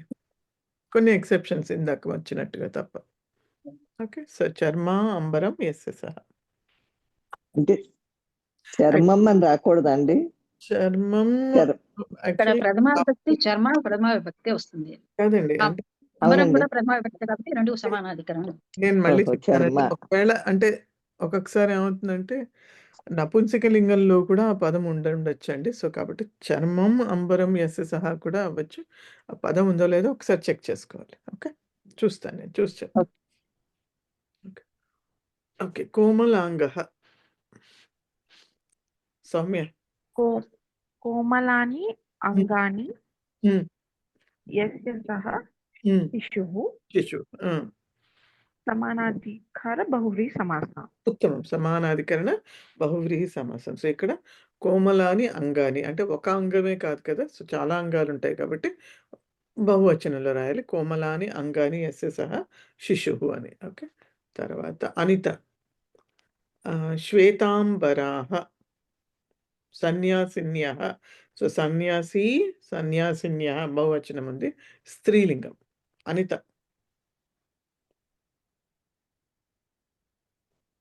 అనిత గారు. రాజ మేడం చెప్పండి. మేడం చెప్తాను. శ్వేతాని అంబరాణి యాసాంత అదేనండి సమానాధికరణ. ఓకే. యాక్చువల్గా ఇక్కడ శ్వేతాని అంబరాని అని రాయక్కర్లేదు. శ్వేతం అంబరం యాసాం తాహ. ఓకే. ఎందుకంటే అంటే ఒక్కొక్కరు ఇది బహువచనం అనే ఇచ్చింటారు మేడం. కరెక్టే మీరు అన్నది బహువచనమే ఉంది సన్యాసిన్య అని. కానీ ఒక్కొక్కళ్ళు ఒక వస్త్రాన్నే వేసుకుంటారు కదా, ఒక సెట్ ఆఫ్ వస్త్రాన్నే వేసుకుంటారు కాబట్టి అంటే కొంచెం లాజికల్గా ఉండాలి మనం రాసినప్పుడు. కాబట్టి అది బహువచనం మీరు దేంతో సూచిస్తున్నారంటే యాసాం అని స్త్రీలింగం షష్ఠి బహువచనంతో సూచిస్తున్నారు. తాహ వారు అని అర్థం. సో కాబట్టి ఆ రెండు మనకి బహువచనాన్ని చూపిస్తాయి. మనకి ఏవైతే పూర్వపదం ఉత్తర పదం ఉందో అవి బహువచనంలో ఉండాల్సిన అవసరం లేదు ఇక్కడ. ఓకే. సో కానీ కోమలాంగ ఉత్తరాణిలో బహువచనం ఇచ్చాడండి. ఇవి ఇస్తే ఇచ్చుండొచ్చు కాక అది పర్వాలేదు, ఇదైనా రాయొచ్చు అదైనా రాయొచ్చు అన్నమాట. ఏదైనా రాయొచ్చు, తప్పేది. ఇలా అయినా కూడా అంటే బహువచనం సూచిస్తుంది కదా మేడం. యాసాం తాహ అవి బహువచనాన్ని సూచిస్తున్నాయి కదా. కాబట్టి పూర్వపదం ఉత్తర పదం బహువచనంలో ఉండాల్సిన అవసరం లేదు ఇక్కడ మాత్రం. వాడు కోమలాంగాని దగ్గర ఉండాలి, ఎందుకంటే అక్కడ అంగాలు చాలా ఉంటాయి. లాజికల్ గా ఒక్క అంగమే కోమలంగా ఉండి మిగతావి కోమలంగా లేకుండా ఉండవు కదా. సో కాబట్టి అన్ని అంగాలు కోమలంగా ఉంటాయి శిశువు. కాబట్టి అక్కడ అది అప్రోప్రియేట్ కరెక్ట్ గా. ఇప్పుడు ఇక్కడ వస్త్రం అనేది మీరు అన్నట్టుగా 1 ఉండొచ్చు, 2 ఉండొచ్చు, 3 వస్త్రాలు కూడా వేసుకుంటూ ఉండొచ్చు, అలా ఊహించుకుంటే. సో అప్పుడు అది కూడా కరెక్టే. యూజువల్లీ వస్త్రం 1 అని తీసుకోవచ్చు, ఎలా అయినా తీసుకోవచ్చండి, తప్పలేదు అందులో. రాజేశ్వరి గారు యశోధన. యశోధన రాజా వచ్చిందండి. యశం ధనం యస్య సహ యశోధన. ఓకే. సో మీరు పూర్వపదం ఏంటన్నారు మీరు? పూర్వపదం యశం యశం ధన. యశం కాదండి, యశస్ సకారాంత నపుంసకలింగ పదం ఇది. లైక్ సో వయస్సు వాటిలాగా మనస్సులాగా. సో ప్రథమ విభక్తిలో యశ అని వస్తుందండి. సో యశ ధనం యస్య సహ రాజా. యశ ధనం యస్య సహ యశ. అలాగే. సో ఏ సమాసం ఇది? ఏ బహువ్రీహి? సమానాధికరణ అండి. సమానాధికరణ బహువ్రీహి. అవునండి. ఓకే. సో నెక్స్ట్ రాయాలన్నమాట అండి. సకారాంతం కదా. సో దానికి మనం అన్ని ప్రథమాలో రాయాలి కదా సమానాధికరణ. అవునండి. శబ్దము ధనం యశ ధనం యస్య సహ. ఓకే. లక్ష్మీకుమారి గారు నెక్స్ట్. విషకంఠ శంకర. విషం కంఠే యస్య సహ వ్యధికరణ బహువ్రీహి. విషః కంఠే, విషం కాదండి, విషః కంఠే యస్య సహ. ఈ కన్ఫ్యూజన్ ఉంటుందండి, నపుంసకలింగమా పుల్లింగమా అన్నది. సో ఆ కన్ఫ్యూజన్ వచ్చినప్పుడు ఒకసారి సంస్కృత డిక్షనరీలోకి వెళ్ళి చెక్ చేసుకోండి. ఓకే, చేసుకుంటే మీకు కరెక్ట్. విషం నపుంసకం కాదా మేడం? పుల్లింగమే. విషః కంఠే యస్య సహ. ఆదిలక్ష్మి గారు ఫాలనేత్రః. ఫాలనేత్రః శంభుః. ఫాలం నేత్రం యస్య సహ ఫాలే నేత్రః నేత్రం ఫాలే నేత్రం యస్య సహ వ్యధికరణ శంభుః శివుడు. సో ఆయనకి ఒక కన్ను ఈ ఫోర్ హెడ్ లో అంటే నుదుటి భాగం ఉంటుంది, దాన్నే ఫాల అంటారు. సో ఫాలే నేత్రం యస్య సహ. సో దీంట్లో సప్తమి మొదట్లో వచ్చింది. సో ఇది అయినా సరే ఇది వ్యధికరణ బహువ్రీహి సమాసమే. ఓకే. సో భవానీ గారు అనిద్రః పురుషః.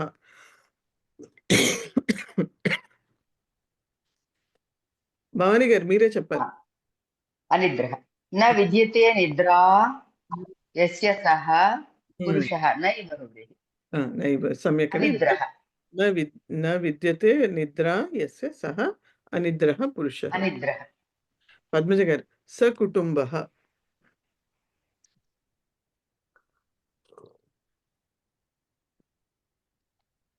సకుటుంబ కుటుంబేన సహ వర్తతే ఇది సకుటుంబః. ఏం సమాసం? సహ సహ పూర్వపదం. బహువ్రీహి సమాసం. ఓకే. ప్రసాదరావు గారు సధనాః వైశ్యాః.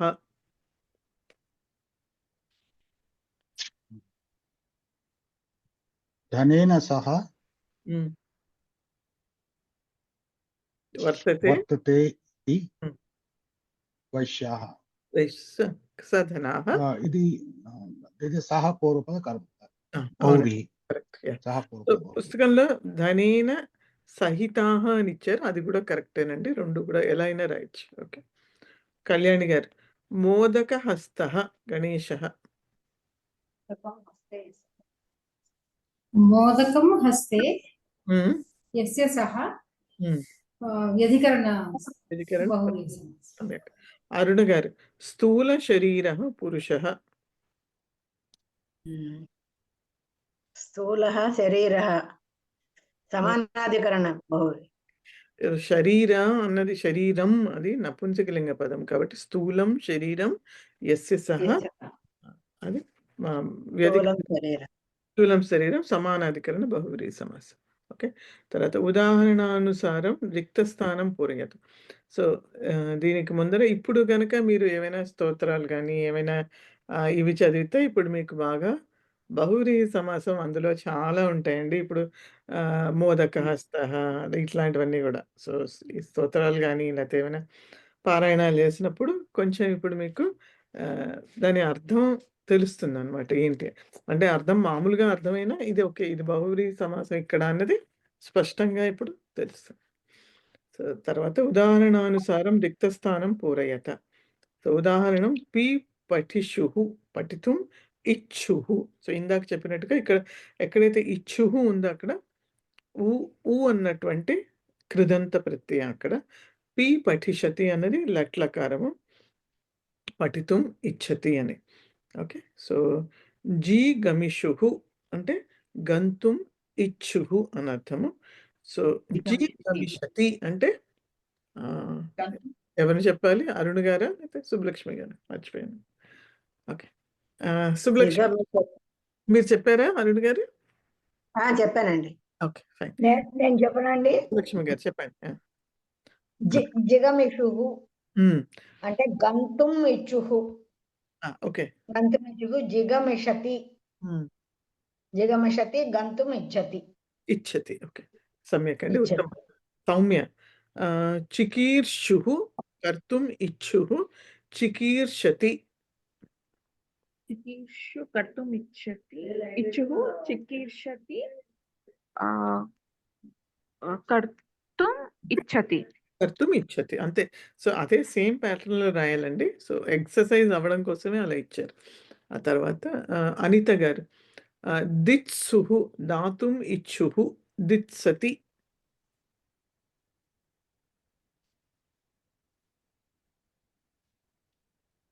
అనిత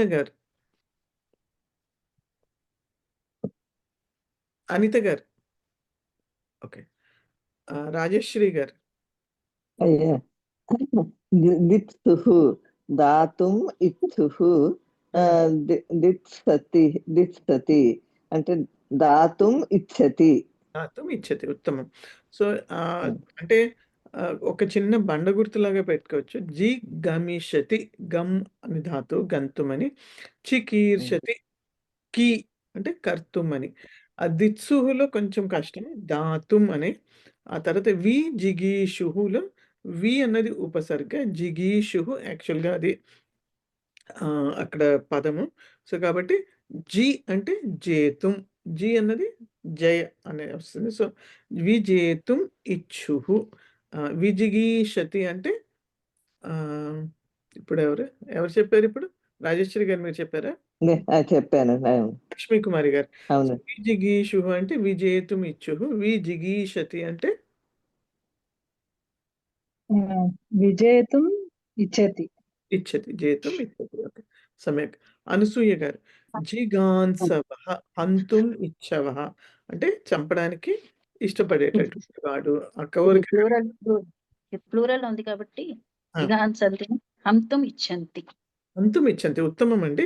సో అది కూడా జాగ్రత్త పడాలి. ఎక్కడైతే ప్లూరల్ ఉంది కాబట్టి ప్లూరల్ ఉందో అక్కడ ఇచ్చంతి. సో ఏదైతే మెయిన్ క్రియాపదం ఉందో దాన్ని బట్టి ఇచ్చతినా ఇచ్చంతినా లేకపోతే ఇచ్చతహానా అని ఏదైతే అది వస్తుంది. ఓకే. ఆదిలక్ష్మి గారు, ఈప్సవః ఆప్తుం ఇచ్చవః అంటే ఆప్తుం అంటే ప్రాప్నోతి, ఏదైతే ఆప్ అని వస్తుంది కదా. సో ఏదైతే పొందడానికి ఇచ్చపడేటటువంటి కోరిక కలిగినటువంటి వాళ్ళు అని అర్థము. ఈప్సంతి అంటే ఈప్సంతి అంటే ఆప్తుం ఇచ్చంతి. ఇచ్చంతి, ఉత్తమం అండి. తర్వాత భవానీ గారు, వివక్షవః వక్తుం ఇచ్చవః అంటే మాట్లాడడానికి ఇష్టపడేవారు అని, కోరిక కలిగినటువంటి వారు. వివక్షంతి వక్తుం ఇచ్చంతి. ఇచ్చంతి. పద్మజ గారు, బుభూషవః భవితుం ఇచ్చవః. బుభూషంతి. బుభూషంతి అంటే భవితుం ఇచ్చంతి. ఇచ్చంతి, సమ్యక్. ఉండడానికి ఇష్టపడేవారు, ఇష్టపడ్డం అని అర్థం. ఓకే. తర్వాత ఉదాహరణానుగుణం సన్నంత రూపస్య అర్థం వివృణత. దాని దాని యొక్క అర్థం అంటే విగ్రహవాక్యం అని కూడా అనొచ్చు. దాని అర్థాన్ని చెప్పమంటున్నాడు. వివక్ష అంటే వక్తుం ఇచ్చా. ఓకే. సో ఇది యాక్చువల్గా ప్రత్యయ అన్న కృదంత ప్రత్యయ వస్తుంది. ఎక్కడైతే ఇచ్చా అని వస్తుందో అక్కడ కృదంత ప్రత్యయ. ఇది నిత్య స్త్రీలింగం, ఎప్పుడు స్త్రీలింగంలోనే ఉంటుంది ఇది. ఓకే. సో కాబట్టి అందుకని జిగమిష తితీర్ష అట్లా వస్తుంది. సో ఫస్ట్ది ప్రసాదరావు గారు, జిగమిష. గంతుం ఇచ్చా. గంతుం ఇచ్చా, సమ్యక్. తర్వాత కళ్యాణి గారు, తితీర్ష. ఏంటో తెలియదండి. తీర్ష అంటే ఏ ధాతు వస్తుంది? తరితుం తరితుం తరితుం ఇచ్చ. తరితుం ఇచ్చ. తర్వాత అరుణ్ గారు, శుశ్రూష. శుశ్రూష. శుశ్రూష అంటే శుశ్రూష కర్తం తెలియట్లేదండి. యాక్చువల్గా ఇది శ్రు ధాతువు, శ్రవణం. శ్రవణే అన్న ధాతువు ఇది. సో కాబట్టి అంటే శ్రోతుం ఇచ్చ, వినడానికి ఇష్టపడి. ఇది కన్ఫ్యూజన్ ఎందుకంటే శుశ్రూష అంటే శుశ్రూష అనే పదం అది కన్ఫ్యూజింగ్ గా వస్తుంది. యాక్చువల్గా మనకి తెలుగులో కానీ ఏదైనా మామూలు సంస్కృతం కానీ శుశ్రూష చేయడం అంటే సేవ చేయడం. అందుకని కరోతుం ఇచ్చతి అని వచ్చేస్తుందండి. అది కరెక్ట్. శ్రోతుం ఇచ్చతినే కరెక్ట్. శ్రోతుం ఇచ్చ అనే కరెక్ట్ అండి. శ్రోతుం అనే అది అక్కడ వినడానికి ఇష్టపడేటటువంటి వాడు. అంటే వినడానికి ఇష్టపడేటటువంటి వాడు ఎలా ఉంటాడు? సేవకుడే కదా. సో ఆ అర్థం ఇచ్చి అట్లా దాన్ని రెడ్యూస్ చేసుకోవాలి. సో మనకి డైరెక్ట్ గా సేవకుడు ఆ మీనింగ్ రాదు కదా. అది మీనింగ్ కాదండి. అంటే వాడుకలో అది ఉంది, శుశ్రూష చేయడం అంటే సేవ చేయడం అని, అందుకని కనిపిస్తుంది. తర్వాత సుబ్బలక్ష్మి గారు, బుభూష.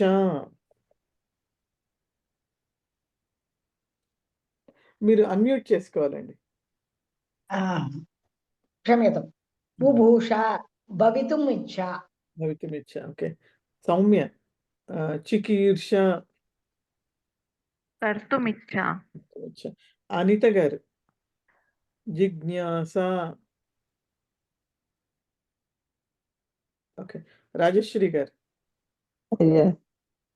ఒకసారి చెప్తారా? ఇది బుభూష ఒకసారి చెప్తారా? ఒకసారి చెప్తానండి, ఉండండి.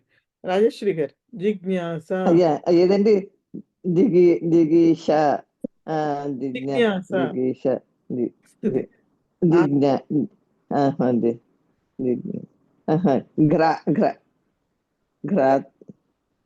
గ్రాతుం ఇచ్చ కాదండి.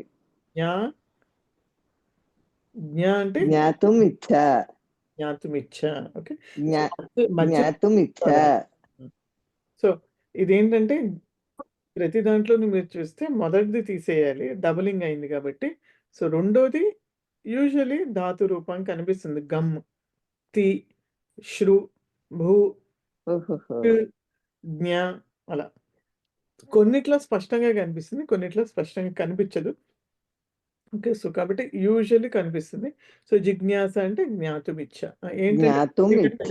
గారు ఆ, జ్ఞాతుమిచ్చ. బుభూష. బుభూష అంటే భవితుం ఇచ్చ, ఉండడానికి ఇష్టపడ్డా,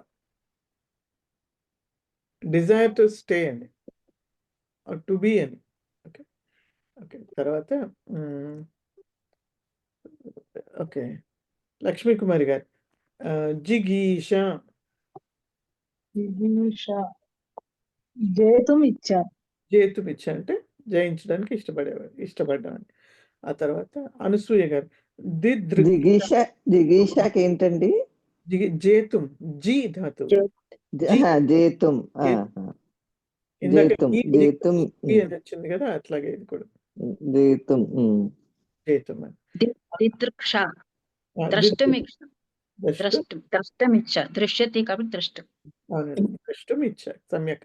ఆదిలక్ష్మి గారు పిపాస. పాతుం ఇచ్చ. పిపాస మనం అంటాం కదా, దాహం వేస్తుంది. పాతుం ఇచ్చ అంటే దాహం తాగటానికి తాగాలనే కోరిక అని అర్థం. ముముక్ష. భవాని గారు మోక్తుం ఇచ్చన.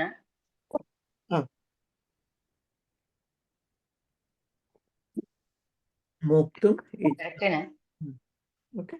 ఉదాహరణానుసారం ద్వితీయం తృతీయం చ పదం లిఖత. కింద ఇచ్చినటువంటి వాటికి రెండో పదం మూడో పదం రాయాలి. సో కర్తుం ఇచ్చతికి చికీర్షతి, దానికి మిగతా 2 రూపాయలు చికీర్ష, చికీర్షు అని. అంటే చికీర్ష అంటే ఆ ప్రత్యయ, చికీర్షు అంటే ఊ ప్రత్యయ. ఓకే. సో అవి రాయాలి.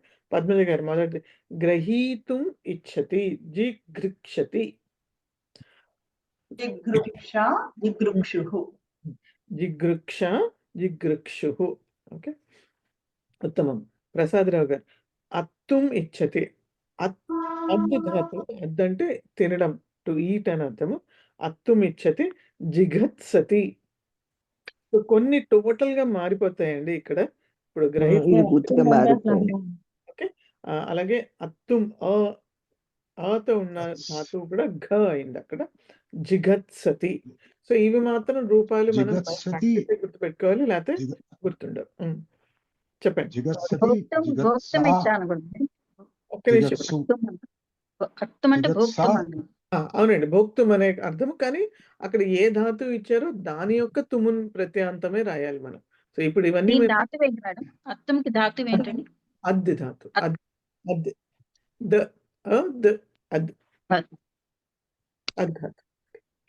మనకి శ్లోకంలో వచ్చింది కదండి, నద్య నా పిబంతి జలమని, నా అదత్తే అని వచ్చింది కదా. నా అదంతి అని వచ్చింది కదా, సేమ్ అదే అద్ది ధాతు. ఓకే. ప్రసాద్ జిగత్సతి, జిగత్సా, జిగత్సు. ఓకే. సో మీరు ఇంకొకటి అబ్జర్వ్ చేశారా లేదా, దీంట్లో కొన్ని చోట్ల సకారం వస్తుంది, కొన్ని చోట్ల షకారం, మూర్ధన షకారం వస్తుంది. సో దానికి ఒక రూల్ ఉంది కాబట్టి దాని ప్రకారం అలా వస్తుందండి. సో మీరు రూపం గుర్తుపెట్టుకోండి. నెక్స్ట్ క్లాస్లో మేబీ మనకి లేదు ఎక్కడా కూడాను, అంటే పోర్షన్లో లేదు, బట్ అది తెలుసుకోవడం మంచిదండి ఆ రూల్. ఎందుకంటే ఈవెన్ మీరు విభక్తి రూపాలు చూసినప్పుడు కూడా ఒక చోట రామేషు వస్తుంది, అలాగే రమాసు వస్తుంది. దానికి రూల్ ఉంది కాబట్టి అది నెక్స్ట్ క్లాస్లో చెప్తాను. ఓకే. సో క్ష వచ్చిన చోట అక్కడ క అండ్ షాకి అంటే సంయుక్తాక్షరం అయింది కాబట్టి క్ష అయింది అక్కడ. సో అందుకని 3 వస్తాయి చూడండి, సకారము, షకారము, క్ష వస్తాయి. So okay. సో జస్ట్ అంటే చిన్న హింట్ మీరు గుర్తుపెట్టుకోవడానికి ఎందుకనేది. సో నెక్స్ట్ది జేతుం ఇచ్చా. సో ఎక్కడ? ఓకే, కళ్యాణి గారు జేతుం ఇచ్చా జిగీషతి. జిగీషతి, జిగీష, జిగీషు. ఇది లట్టి నుంచి చూసి ఈజీగానే ఐడెంటిఫై చేయొచ్చా అండి? కొంచెం లట్టి ఇచ్చారు కదా, దాన్ని బట్టి రాయడం ఈజీ అవుతుంది కదా. అంటే అది కూడా ఇవ్వకపోతే కష్టం అవుతుంది అది కదా. ఇవ్వకపోతే కష్టం, అది ఇచ్చారు కాబట్టి ఇక్కడ ఈజీ అనిపిస్తుంది. కరెక్ట్. దాని నుంచి అందుకనే వాళ్ళు అలా ఎక్సర్సైజ్ కూడా ఎట్లా చేశారంటే మీకు ఈజీగా ఆ ప్రాక్టీస్ ఈజీగా గుర్తుంటుంది, అర్థమవుతుంది. కానీ ఎగ్జామ్ లో ఇవ్వరు కదండి. ఎగ్జామ్ లో ఇవ్వరండి, ఎగ్జామ్ లో డిఫరెంట్. బట్ ఇది ఎక్సర్సైజ్ అంటే ఎలా ఉంటుంది, మనకి అభ్యాసం కదా ఎక్సర్సైజ్ అంటే. సో అభ్యాసం అంటే ఎలా ఉంటుందంటే అది అలా చేస్తూ చేస్తూ ఉండగా మీకు మైండ్లో కూర్చుంటుంది అనమాట ఇట్లా. బట్ చేసినప్పుడు మనం only fill in the blanks చేసేస్తే ఉండదు. ముందరిది చదవాలి, వాళ్ళు ఇచ్చింది, దాని తర్వాతది చదవాలి, అప్పుడు ఫిల్ ఇన్ ద బ్లాంక్స్ చేయాలి. ఓకే, అరుణ గారు తర్వాత. ప్రష్టుం ఇచ్చతి పి పృచ్ఛిషతి. ఈ పృచ్ఛిషతి ఈ పృచ్ఛట. ఏం లేదు, తీ తీసేసి షాకి దీర్ఘం ఇవ్వడమే అంతే.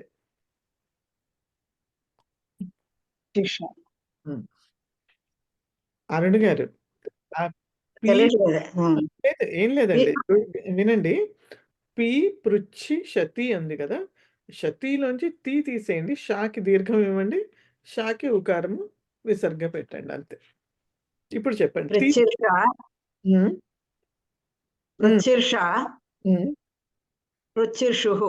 కరెక్ట్, సమ్యక్, ఉత్తమం అండి.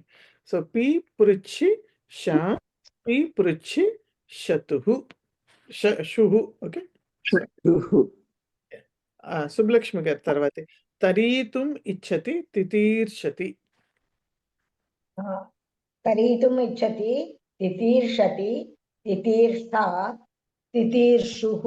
ఉత్తమం అండి. తర్వాత సౌమ్య. ఆప్తుం ఇచ్చతి ఈప్సతి.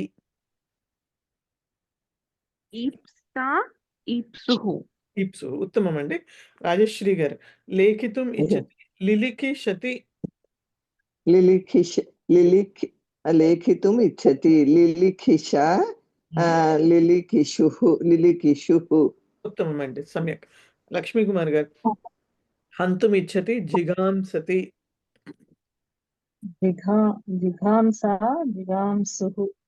సమ్యక్ అండి, ఉత్తమం. తర్వాత అనసూయ గారు. పఠితుం ఇచ్చతి పిపఠిషతి. పిపఠిషతి, పిపఠిషా, పిపఠిషుః. ఉత్తమం. ఆదిలక్ష్మి గారు. రక్షితుం ఇచ్చతి రిరక్షిషతి.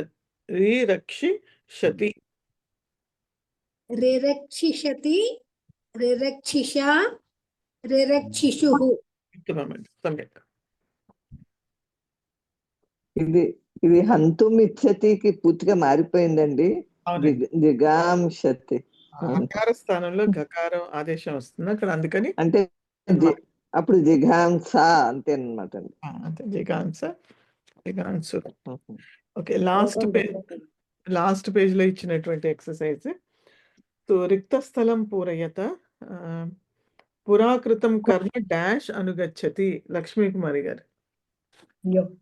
పురాకృతం కర్మ కర్తారం అనుగచ్చతి. ఉత్తమం. సో ఇది మనకి సుభాషితంలోంచి వచ్చింది, కర్తారం అనుగచ్చతి. అనసూయ గారు. పరివారేణ సహ వర్తతే ఇది సపరివారః. సహపూర్వపదం. సమయం. ఆదిలక్ష్మి గారు. చంపు. ఓకే, ఇది దీంట్లోంచి వచ్చినాయి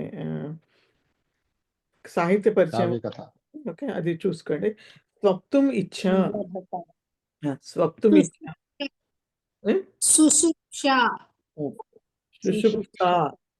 సుషుప్షా. తర్వాత భవానీ గారు. విగ్రహ వాక్యాన్ని లిఖిత్వా సమాస ప్రభేదం నిర్దిశత. సో ధనుష్ పాణి అర్జునః. ధనుః పాణౌ యస్య సహ ధనుష్ పాణిః ఏధికరణ బహువ్రీహి. సో ఇక్కడ ఏం జరిగింది, ధనుః పాణిః కదా, ధనువు పాణు. సో మనం సమాసం చేసినప్పుడు ఎలా చేయాలి దీన్ని? ధనుస్సు చేతి ఎందు కలవాడు, పాణౌ సప్తమ విభక్తి, ధనుః ప్రథమ విభక్తి. సో ఒకవేళ మీకు గనక జస్ట్ ధనుః పాణౌ యస్య సహ అని ఇచ్చి సమస్త పదం రాయమంటే మీరు ఎలా రాస్తారు? ధనుష్ పాణిః. ఎలా రాస్తారు? ధనుష్ పాణి అంటే పుస్తకంలో కనిపిస్తుంది. షకారాంత శబ్దం కదా మరి అది. షకారాంతం కాదు, ధనుష్ శబ్దం. ధనుస్ సకారాంతం. ధనుస్ షకారం. సకారం. సార్ మీరు ఏమిస్తే అని అడిగారు, చెప్పు మళ్ళీ ఒకసారి చెప్పండి. ఏం అడిగారు క్వశ్చన్ మళ్ళీ అడగండి ఒకసారి, నాకు అర్థం కాలేదేమో. ధనుష్ ఎలా అయింది అని. సకార సంధి కదా మేడం, సంధి కదా, సంధి కాదులేండి. ఓకే, ఇది కూడా రూల్ లాగానే సకారము షకారము ఎప్పుడు వస్తుంది అన్నదాన్ని బట్టి సకారము షకారంగా మారిందంటే అవడానికి ధనుస్సే, అది సకారాంతమే కానీ సకారము షకారంగా మారుతుంది. ఎందుకంటే ముందర ఊకారం ఉంది కాబట్టి, ధను ఊ ఉంది కదా, ఊ ఉంది కాబట్టి అక్కడ సా షకారం అయింది. సో ఆ క్లాస్ లో మాట్లాడదాం దాని గురించి. ఓకే, సో కాబట్టి అది దాని ప్రకారం అయింది. సో పద్మజ గారు, వక్రపుచ్చ శునకః. వక్రం పృచ్చం యస్య సహ వక్రపుచ్చః. శునకః. తర్వాత సుందర బాహుః దేవః. వక్రమా వక్రహానా? వక్రం. వక్రం పుచ్చః యస్య సహ. వక్రమే రావాలి, వక్రమే. వక్రమేనా? వక్రం పుచ్చం. పుచ్చం అక్కల పుచ్చః పుచ్చః కదా, పుచ్చః ఓకే అని అర్థం. మాన్య ధనుః నపుంసకలింగ శబ్దం ధనుష్ అని ఇచ్చారండి ఇందులో. ధనుష్ శబ్దం అని ఉంది. ధనుష్. ఓకే, షకారాంత శబ్దం అని. షకారాంతమా? ధనుః ధనుషి ధనుంషి సకారాంతం కదా. షకారాంతమే చూపిస్తున్నాడు మాన్య. ఓకే, నాకు తెలిసి అంటే షకారాంత పదాలు లేదనుకుంటాను, అది ధనుస్సే అవ్వాలి, సకారాంతమే. అది సకారం షకారంగా మారుతుందండి. ఓకే, చూద్దాం, చెప్తానులేండి, అది కూడా క్లారిఫై చేస్తాను. సుందర బాహుః ప్రసాదరావు గారు. సుందర బాహు. సుందరవ్ బాహు యస్య సహ దేవః. సో రెండు బాహువులు అని తీసుకుంటే సుందరవ్ బాహు బాహు ఉకార. సో బాహు యస్య సహ దేవః గురు ద్వితీయలో అవుతుంది కాబట్టి బాహు యస్య సహ. కళ్యాణి గారు, భగ్నపాదః క్రీడాపటుః.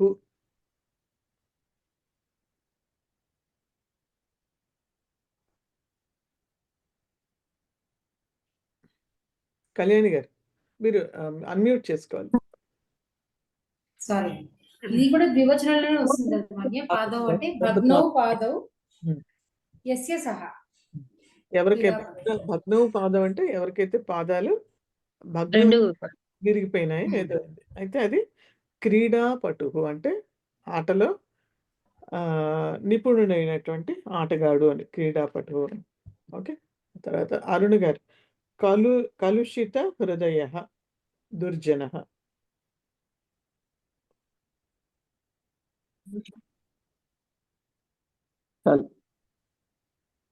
అరుణ్ గారు,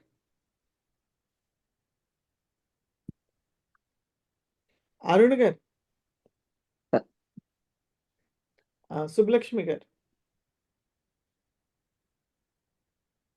కలుషిత హృదయః దుర్జనః. కలుషితం హృదయం యస్య సహ. సమానాధికారి. రాజశ్రీ గారు, స్మిత వదనః కృష్ణః.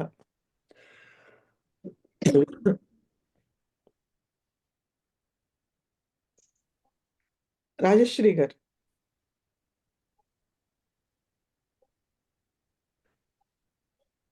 రాజశ్రీ గారు. ఓకే,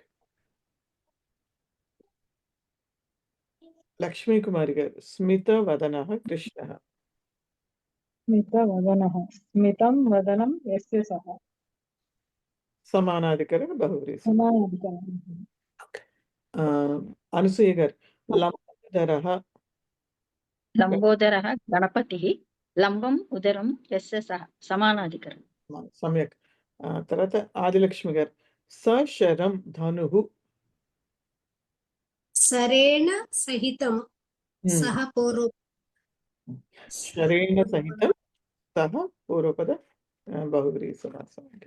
తర్వాత భవానీ గారు, రిక్త స్థానం పూరయత తితీర్షవః తరితుం ఇచ్చవః. ఇందాక తితీర్షుః చూసాము, దానికి బహువచనం తితీర్షవః, అది తరితుం ఇచ్చవః. తితీర్షంతి, తరీతుం ఇచ్చంతి తితీర్షంతి. తితీర్షవః తరీతుం ఇచ్చంతి. పద్మజ గారు, జిగృక్షవః గ్రహీతుం ఇచ్చవః జిగృక్షంతి.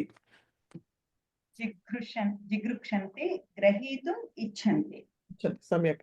ప్రసాదరావు గారు, జిగత్సవః అత్తుం ఇచ్చవః జిగత్సంతి. అత్తుం ఇచ్చంతి. అత్తుం ఇచ్చంతి. కళ్యాణి గారు, నినీషవః నేతుం ఇచ్చతి. నీ ధాతువు అంటే తీసుకెళ్ళమని. సో నేతుం ఇచ్చవః నినీషంతి. నేతుం ఇచ్చంతి. నేతుం ఇచ్చంతి. సమ్యక్. తర్వాత సుబ్బలక్ష్మి గారు, జిఘాంసవః జ్ఞాతుం ఇచ్చవః జిజ్ఞాసంతి. మేడం సుబ్బలక్ష్మి గారు, మీరేనండి. సుబ్బలక్ష్మి గారు. జిజ్ఞాసవః జ్ఞాతుమిచ్చవః జిజ్ఞాసంతి జ్ఞాతుమిచ్చంతి. సమ్యక్ అండి. మొత్తం ये సాహిత్యంకిను సహవర్తతే ఇది డిఫరెన్స్ రెండు రైట్. రెండు ఒకటండి. సహితః అంటే దానికి సహితాహ లేకపోతే అట్లా మనం వచనాలు మార్చుకోవచ్చు. సహ అన్నది అవ్యయం కాబట్టి దానికి మారడానికి లేదు, సహ అనే రాయాలి అంతే. సో కాబట్టి ఎక్కడైతే వాళ్ళు అధనాహ అనే చోట సహితాహ అని ఇచ్చారు, ఎందుకంటే స్పెసిఫై చేయడానికి బహువచనం. సో సహ అని రాస్తే అది బహువచనం ఏకవచనం ద్వివచనం తెలియదు కాబట్టి సహితాహ అని స్పెసిఫిక్గా ఉండడానికి రాశారు అంతే. రెండు సమానమైన అర్థాలేనండి, అర్థం సమానం.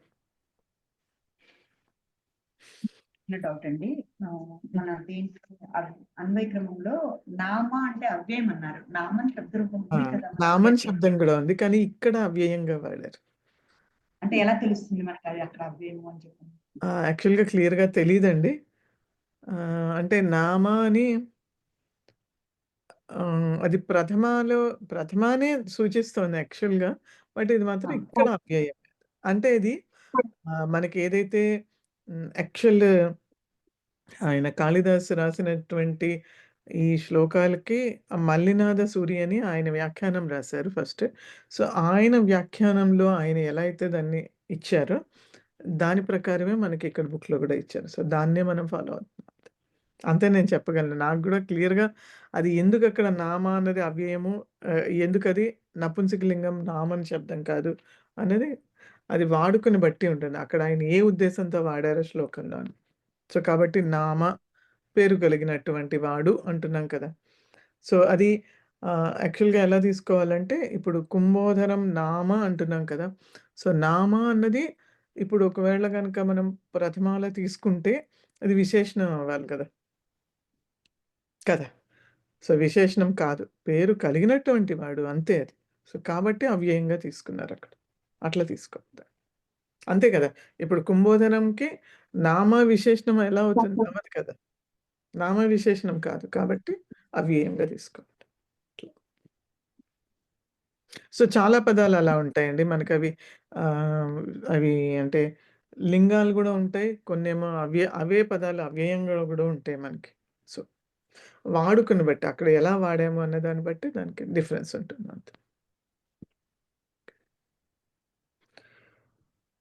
So next class 6th lesson. ఇంకా మనం 4th లెసన్ ఎక్సర్సైజ్ కూడా చేయాలి, చూద్దాం టైం ఉంటే నెక్స్ట్ క్లాస్ కాకపోయినా నెక్స్ట్ క్లాస్లో చేద్దాం అంటే నెక్స్ట్ లెసన్తో పాటు.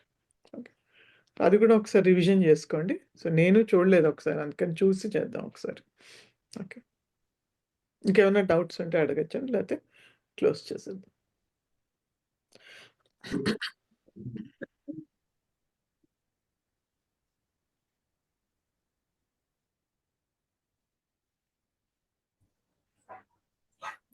ఒక డౌట్ చెప్పండి. దాసీ దాసం అని సమాహార ద్వంద్వహాలు ఒక చోటేమో దాసీ చ దాసః చ అనయోః సమాహారః అని ఏకవచనంలో ఇచ్చారు. అందులోనే సేమ్ పదానికి మళ్ళీ దాస్యః చ దాసాః చ ఏతేషాం సమాహారః అని ఇచ్చారు. అంటే ఏది రాయాలి మనం ఇక్కడ? రెండు ఇచ్చారు. రెండు రెండు కరెక్టేనండి. ఎలా అంటే ఇప్పుడు అది ఓకే. అంటే దాసి, దాసం గదా! సో, దాసి అంటే ఫీమేల్ సేవకులు అండ్ మేల్ సేవకుల యొక్క సమాహారం. సో, ఆ దాసి అన్నది ఒకళ్ళుండొచ్చు, 10 మందుండొచ్చు. అలాగే దాసః అన్నది ఒకళ్ళుండొచ్చు, 10 మందుండొచ్చు. అది ఒక్కొక్కళ్ళు ఉన్నా కూడా సమాహారమే. ఒక దాసి, ఒక దాసుడు ఉన్నా కూడా ఆ రెండిటి యొక్క సమాహారం కాబట్టి అది ఏకవచనంలోనూ రాయొచ్చు, ద్వివచనం రాయొచ్చు, బహువచనం రాయొచ్చు. కానీ మోస్ట్ అప్రోప్రియేట్ మాత్రం బహువచనం రాయడమే. ఎందుకంటే మీకు తెలీదు ఎంతమందున్నారో. 10 మంది దాసీలుండొచ్చు, ఇద్దరే దాసులుండొచ్చు. లేతే ఇద్దరు దాసీలుండొచ్చు, 10 మంది దాసులుండొచ్చు. కాబట్టి ఈ కాంబినేషన్ మనకు తెలీదు. ఓన్లీ మనకి సమస్త పదం తెలుసు. దాసి, దాసం అని.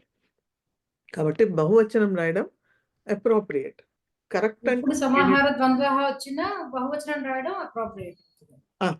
అంతేనండి. సమాహార ద్వంద్వం వచ్చింది కాబట్టి బహువచనం రాయడం అప్రోప్రియేట్ అక్కడ.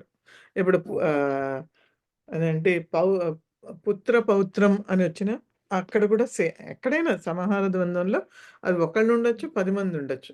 Only 2 groups. పుత్రుడు ఒక గ్రూపు, పౌత్రులు ఒక గ్రూప్ అంతే.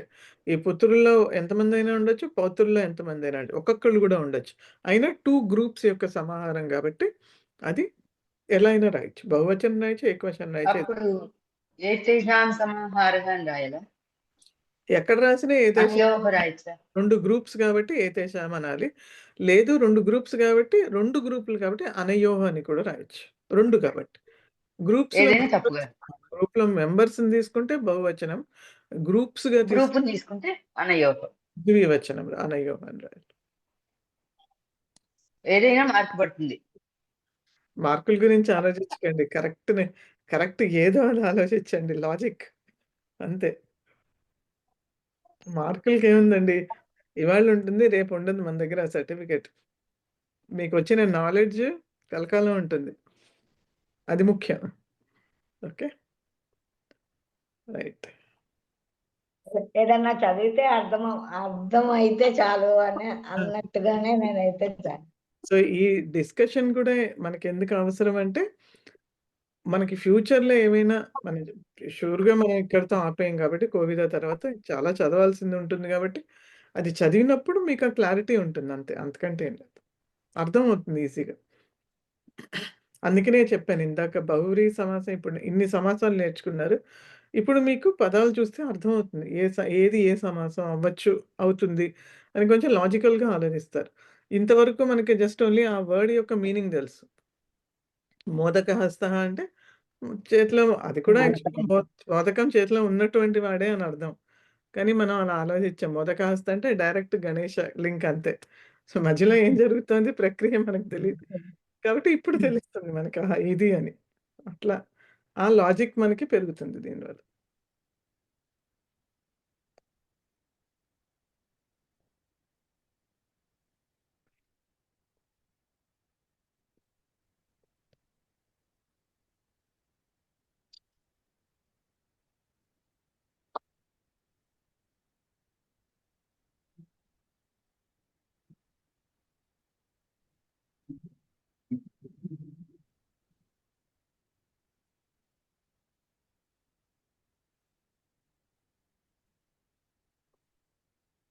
స్క్రీన్ కనిపిస్తుందా అండి మీకు? యాక్చువల్లీ నాకు కనిపిస్తుంది. ఓకే. ఓకే. రైట్. కనిపిస్తుంది కొంచెం చిన్నగా. అదే. ఓకే. అదే నాకు కనిపించలేదు. ఇప్పుడు? ఇప్పుడు ఓకే. ఓకే. ఏం డౌట్స్ లేవు కదండీ? క్లోజ్ చేసేయచ్చా? ఓకే. ఏమైనా ఉంటే నెక్స్ట్ క్లాస్‌లో అయినా అడగొచ్చండి. పర్వాలేదు.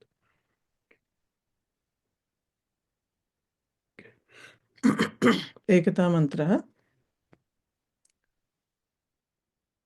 యం వైదికా మంత్రదృశః పురాణాః ఇంద్రం యమం మాతరిశ్వానమాహుః వేదాంతినో నిర్వచనీయమేకం యం బ్రహ్మ శబ్దేన వినిర్దిశంతి शैवायमीशं शिव इत्यवोचन् यं वैष्णव विष्णुरिति स्तुवन्ति बुद्धस्तदार्हन् इति बौद्धजैनाः सच्छ्री अकालेति च सिक्खसन्तः शास्तेति केचित् प्रकृतिः कुमारः स्वामीति मातेति पितेति भक्त्या यं प्रार्थयन्ते जगदीशितारं स एक एव प्रभुरद्वितीयः।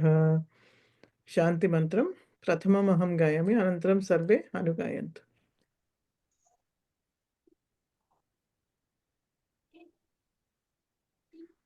ॐ सर्वे भवन्तु सुखिनः। सर्वे भवन्तु सुखिनः। सर्वे सन्तु निरामयाः। सर्वे निरामयाः। सर्वे भद्राणि पश्यन्तु। सर्वे भद्राणि पश्यन्तु पश्यन्तु मा कश्चित् दुःखभाग् भवेत्। मा कश्चित् दुःखभाग् भवेत्। ॐ शान्तिः शान्तिः शान्तिः। ॐ शान्ति शान्ति शान्तिः। धन्यवादः, पुनर्मिलामः। धन्यवादः। धन्यवादः महोदय। धन्यवादः महोदय।